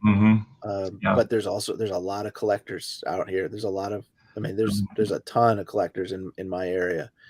So, which is, it's fine. It's hard to do it if you're on your own. And now that I know a few other guys and we can hunt for each other and help each other out. Yeah.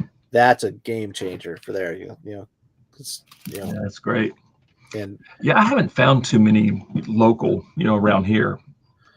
I did meet a guy at Target just randomly when I went and picked up Saw Gerrera. Yeah. the Target app actually served me well. It said they had 5 in stock, and I went there and they actually had like 6 or 7. But I got to talking to one guy, and he was a collector. He's local, and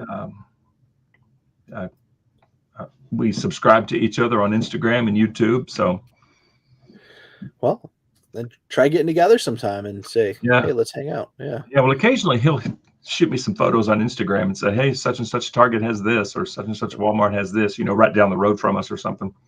Yeah. Well, I do. Yeah. With a couple guys that I'm networked with is basically we'll say, hey, I'm looking for Saw Gerrera this week or whatever. If anybody sees him, let me know. Yeah. And we'll buy the figure right there on the spot for the other guy and then meet up later. So I'll buy it if I know he's looking for it. And nice. we'll meet up later in the week, which is kind of fun because that creates, you build some better connection that way too. Yeah. You got to trust each other that you get good for the money, but yeah, exactly. Within reason, so. Right. But I've bought figures for some of those guys several times and vice versa, so it's actually a really pretty good way about doing it. Yeah. Yeah. That works out great. That's awesome. Yeah. Cause I don't go hunting that often. I just get them. Yeah. And if you don't, and you can't, or you don't want, the order online, but sometimes, depends. Yeah. Like if we have to make a Walmart run for, whatever, the Walmart that we have closest to us, there's a GameStop right there.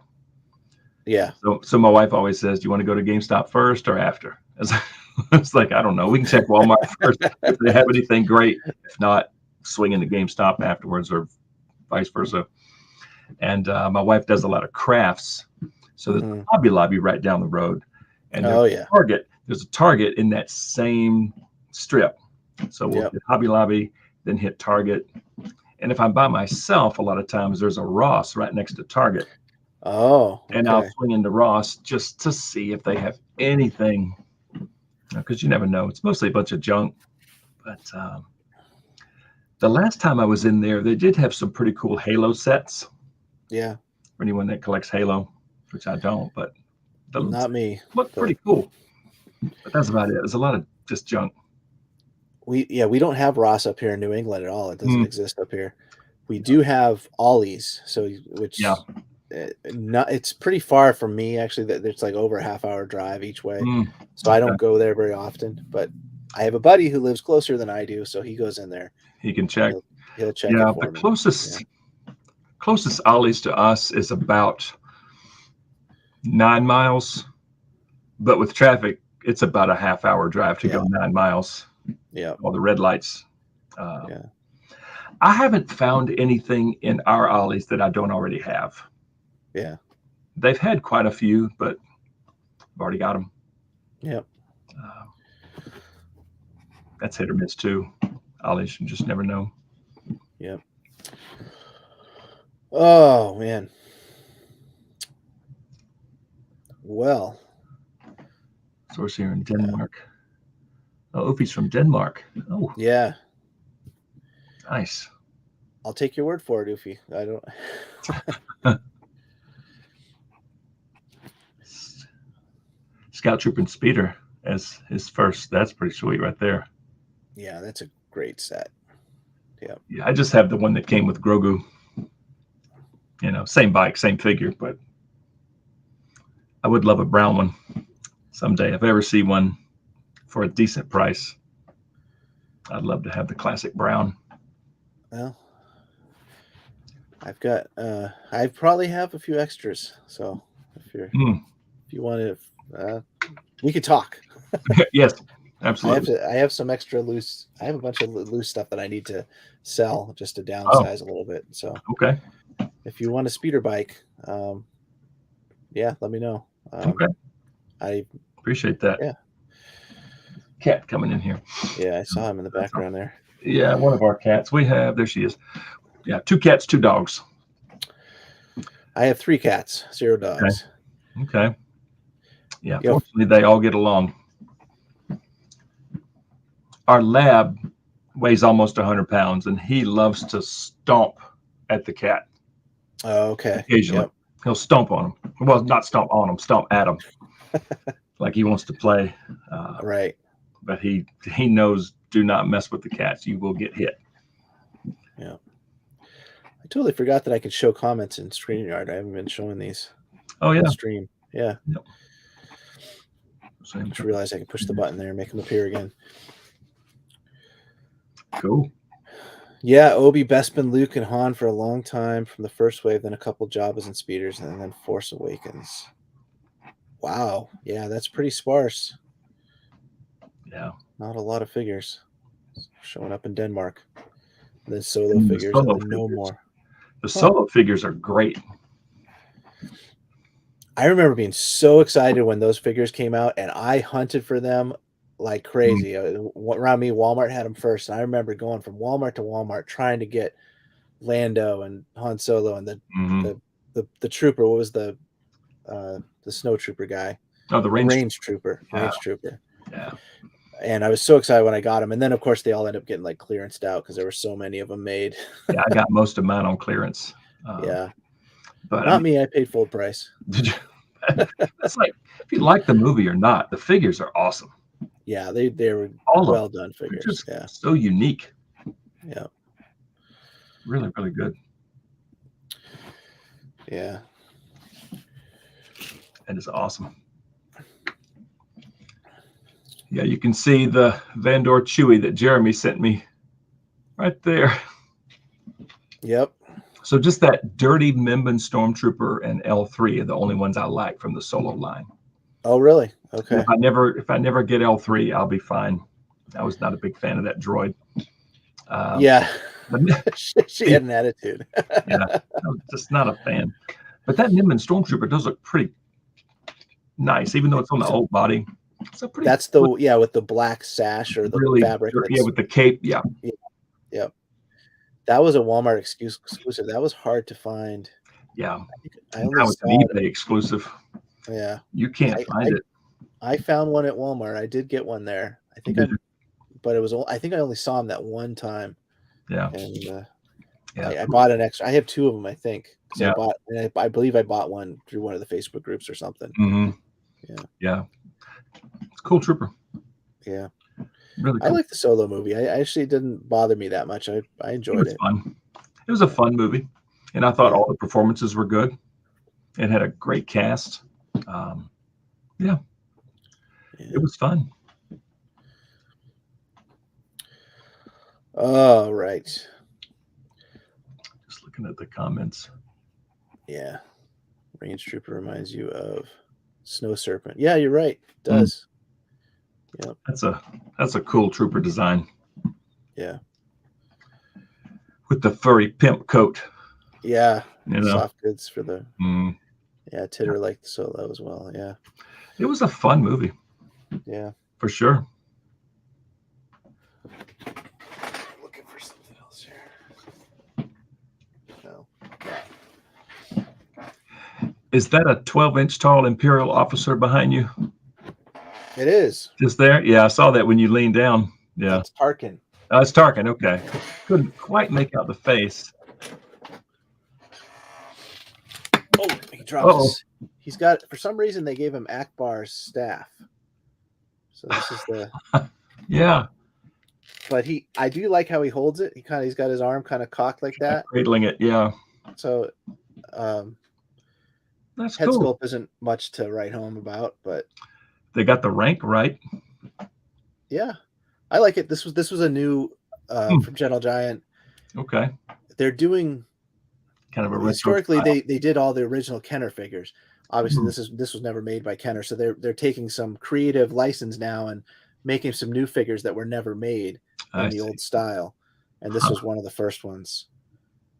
I like it. It's pretty cool. You know, Hasbro did it too. They did a Tarkin figure with one of the games, the board games they released. Okay. And yeah, the face doesn't look like Peter Cushing, but hey, it's okay. No, it's okay. The main criticism, but it's nice. It's still cool. Yeah, cool. Got a nice shelf presence there. Yeah. I picked up another Asajj Ventress up here behind me. I had sold her actually, and Mm. I have one of her, and I lost one of the lightsabers. It's Oh gone. no. So I was like, I need to get another one, and I just picked her up used at my local shop. Yeah. So Cool figure. yeah, so Cool. I got it for $25, which I thought was a good deal for now. She's going up in price because of being they discontinued that reissue of Hunter and Yeah. her and the other one. That's awesome. What else I get? I see There's Andor there, and oh yeah, I've seen plenty of those at my Walmart. This is the original though. Oh, that's the original. Yeah. Whoa, This was that's pretty cool. again. I collect too much stuff, but That's awesome. I That's awesome. really like Jedi as far as my favorite movie, and these were the figures that I remember as a kid, and I have my childhood figure of this. Yeah. But I had lost the poncho, or I had the poncho, but I lost the helmet and the gun. Okay. But this one was this is one of the Facebook groups I'm part of. I ended up buying this a week or two ago. That's pretty cool. I like it. Yeah, that is just neat. That is really, really cool. I like it. I see. Really jumped in. The YouTube algorithm made sure to recommend the stream. Nice. Oh, that's good. So Ridley's one of your he was in our stream last week. Yeah. He's one of your regulars, right? Yep. What's going on, Jordan? Let's see. Oh, Night Sisters. That would look pretty cool. Yeah, I would like. My sister would be very good to get. Mother Talzin. Yeah. To go with those guys. Yeah. Yep. Shipped. Hope we don't have to wait too much longer. Yeah, Wandering Jedi is a good one. Do you have that one? It's a nice Obi-Wan. Oh, I meant the blue shirt one. That hasn't come out yet, has it? No, that was the Target. Right. Target exclusive. Yeah, Tibidon Station. Yeah, mine still says just order placed. Yeah. Ships by ship date or something stupid like that. Yeah. Typical Target. Yeah. But you can get it overseas right now. Apparently. If you want to pay a little bit more, which I won't, I'll just wait. Yeah. I'll just wait. But yeah, Wandering Jedi is a good one. Did you I haven't played with him too much. I opened him up, but I tried to put the droid in his hand, or the little plastic stand. The little clip you can sort of hook on. Yeah. Or I couldn't get it to peg into the bottom of the droid. It felt like I was going to break it. So you have to get as close as you can to that little ball and just jam it in there. It's hard to get in. Yeah, but I was afraid I was going to break it too. I'm just super careful. Maybe even like twist it in. Yeah. All right. Feel it. It's a little stubborn, and the fact that it's just so stinking small. Right. It's so tiny. Yeah. And I've got pretty big hands. I mean, it's kind of fiddly. I just have the little feet on, the little feet, and he's just sitting on the shelf, just flat. Mm-hmm. Yeah.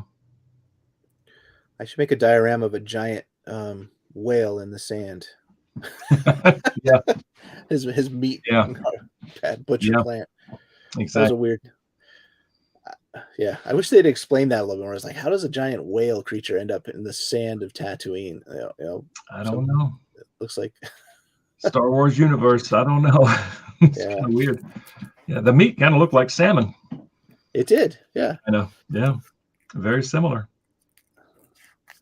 Yeah. And Jordan makes a good point. The droid. Yeah. I think I mentioned that in my review for Wandering Obi-Wan, or for Wandering Jedi. Yeah, that's true. Leia. Yeah, what are they going to put in her package? I mean, it's just an odd choice for Obi-Wan, I thought, because that's not his droid. So you're right. Yeah. Kind of weird. Very strange. It's a cool little accessory, cool little droid. It's just so tiny. It's just little. I wonder why they didn't make. You think they would release a young Leia or announce a young Leia just because she was so engaging in the show? The actress was she was fun to watch. Yeah, she did a good job. with what Yeah. she was given. Yeah. Yeah.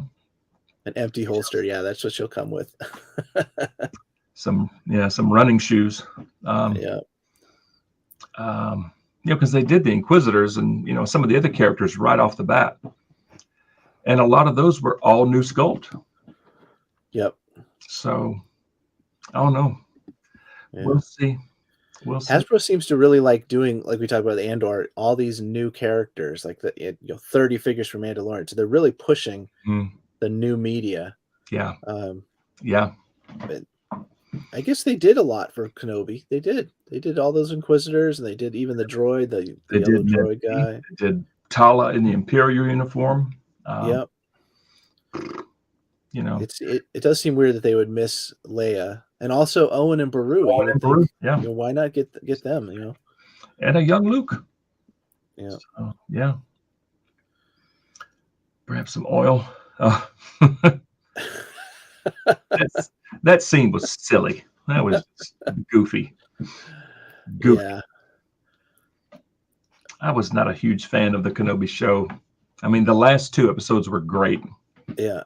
But overall, I was just. There were definitely some moments, some bad writing in there. It was the writing. Yeah, I think bad plot. It just wasn't good. Yeah. It just wasn't good. And I have seen the video of the Benny Hill theme with Leia running, and it fits beautifully. Yeah. Yeah. I think I mentioned this to you and Jeremy last time, that there's a guy who re-edited it as the Patterson cut. We were talking about Retro Blasting, did a video on it. I still didn't finish watching it, but I watched the first hour of it, and he took all the episodes of Kenobi and shrunk it down into about a 2-hour movie, and he totally cuts that chase scene out of it. Like, there's none of that. It's unnecessary. It cuts out a lot of the fluff. I saw one clip of them, the 3 guys surrounding her. Yeah. And instead of the chase scene, it was just bag over the head. Right. That's all you need. They got her, You don't need to be bumbling through the forest, sliding around. I mean, that's silly. Same actress from her appearance in Revenge of the Sith. It's the same actress that did her in Rogue One, Genevieve O'Reilly. I don't know if it was the same in Revenge of the Sith. She may have been too young at that point. Yeah, I do not know the answer to that either. Maybe. But yeah, same lady in Rogue One, for sure. Writing was suspect. Yeah, I agree. Yeah, it's a sweet scene. Yeah. When Leia asks if Obi-Wan was her father, I forget. That was a good scene because and the other scene, where she said, did you know my mother or something? It was that the same. It was all the same scene. I think that was in that same sequence. Yeah. I mean, there were a few very good moments in that series. Yeah, the other part, like where Obi-Wan says, you remind me of someone. And I'm thinking, I think it was just her brashness, Leia's character coming through, like, you remind me of your mother, but I was thinking you could also remind me of your father. They were both kind of, Anakin and Padme were both kind of, rule breakers.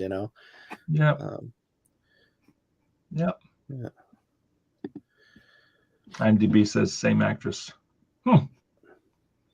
Same actress as Revenge of the Sith. Really? Wow. I figured she would have been too young. Huh. I didn't know that. That's cool. Wow. Because Revenge of the Sith was what, 03? Yeah. Something like that. Wow. I don't remember. Interesting. Well, good for her. She got to come back and do more. Yeah. She does. And Rebels. Okay. Yeah. So she voiced her in Rebels. Okay. Yeah, she has a nice voice. Yeah. Genevieve O'Reilly. She has a very nice, tone. So, pretty cool. Very cool. And I think her figure looks pretty good, for what it is. Yeah, it's nice. Whatever dress, costume design. Yeah, it fits. You would rather the more traditional, New Hope kind of outfit. Yeah. Yeah. Maybe we'll get that. Never know. She was born in 77. Okay. Huh. Oh, and Bail Organa. Yeah, he's a figure. Why did they not make him yet? Right. Yeah, that's another one for Kenobi. You know, they could do Bail and his wife. Her name always leaves my head for some reason. Yeah. Yeah, but that's true. I think they'll probably revisit that line, you know, just like they're just now starting to revisit Book of Boba Fett a little bit. Yeah. Because we got Finnick and Boba, and then nothing for a little bit. They just kind of jumped right on the Andor train, Right. and the Kenobi train, and just kind of left Book of Boba just off to the side. But now they're doing the Tusken Chief and Cad Bane. Yeah. Yeah. So hopefully they'll revisit. And they got Black Chrysanthemum coming, they said. And Black Chrysanthemum, you're right. Supposedly on a new mold. It better be. Better be. Because the Chewie body does not work. I finally got to see that one in person, the comic book version of Chrysanthemum. I saw him at the store at Newberry Comics or someplace. Yeah. And I was like, no, it just doesn't work for me. No. Yeah, Chewie's too lanky. Yeah. He's way too lanky. Black Chrysanthemum is like a monster. He's just so bigger. Way bigger than Chewie. Yeah. So much more mass. I will wait on that one. That's a Black Series one I'm not going to buy. Definitely. Yeah. Definitely.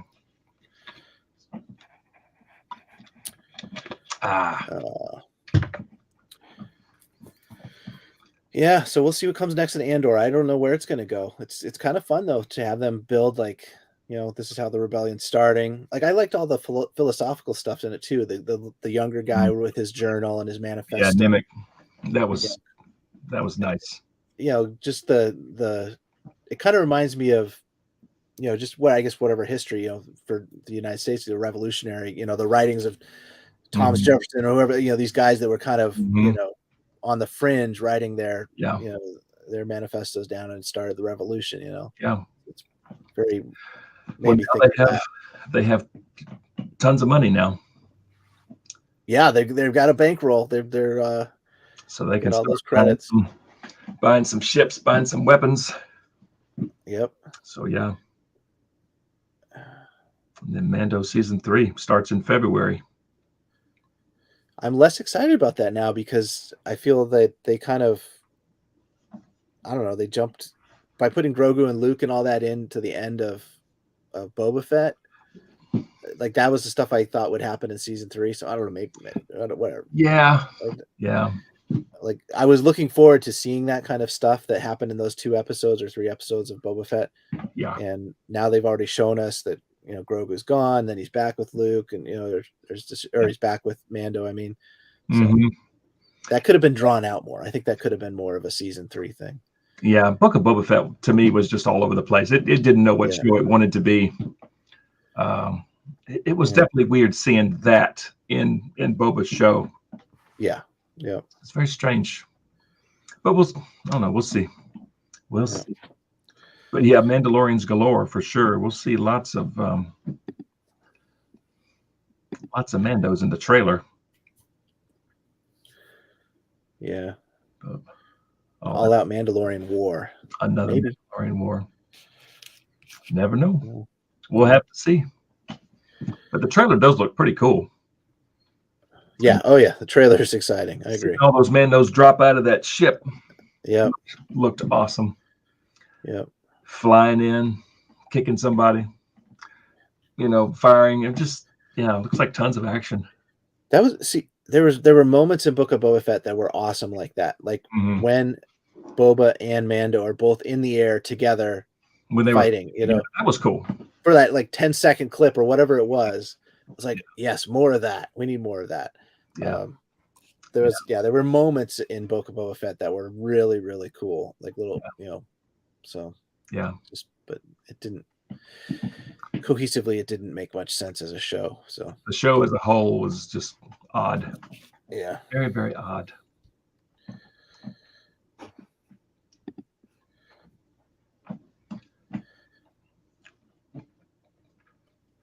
Goofy says got to be stuff for repaints. Oh yeah, they have to have more figures that they can issue as repaints. They need more Mandos and different paint Definitely. schemes. Yep. Yep.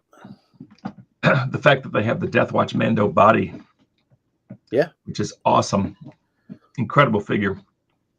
They can paint that thing up however they want and make tons of, or just do it yourself. yep. Should Disney revive 1313? I don't know what's 1313. It was based on Boba, if I'm correct.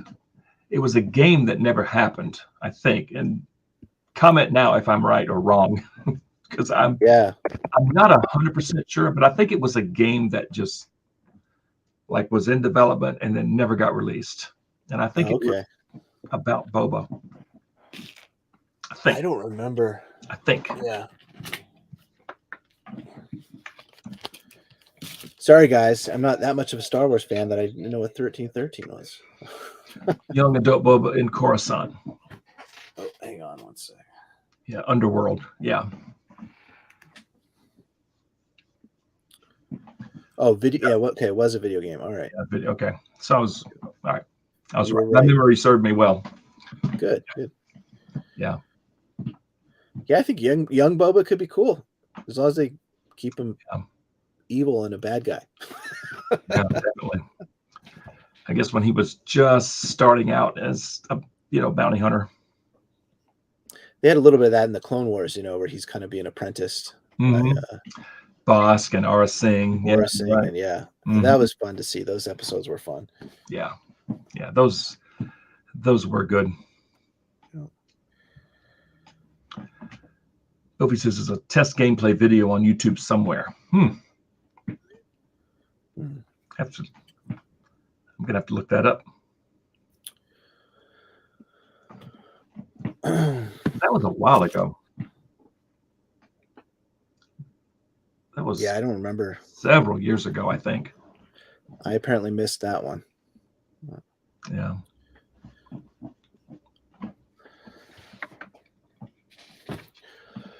Well, Matt, I think I'm going to wrap this up soon because I got to get going. But yeah, I've got some stuff going on too. I just wanted to pop in and say, hey. Yeah, appreciate it. We've been going, what, almost an hour? Yeah. Yeah. Maybe a little over. Yeah, because you did your part for what? Yeah. An hour? I was doing the diorama stuff for a good 45 minutes or so there. Yeah. Okay. Yeah. Yeah. But yeah, I got your message. I figured, hey. Yeah. Right. That's what's fun about StreamYard is you can just pop in. You can have people. Yeah. Yeah. Send the link out. Cool. Yep. Thanks. Thanks, Ufi. I'm sorry I can't pronounce your name very well, but it was good chatting with you. And thanks for all the comments. Yeah. And a few people consistently hung out here. Yeah. So it's always nice having a small crowd, more manageable crowd. I was hoping to see if Jeremy would pop in or not, but I guess maybe he's got stuff going on. Yeah. Who knows? Who knows? Anyway, all right. Well, I'm gonna go, David, and thanks. Enjoy your rest of your weekend. Yeah, likewise. You do the same. Stay in touch. Okay. Yeah. Catch y'all all next right, guys. time. Yeah. See y'all. Bye bye.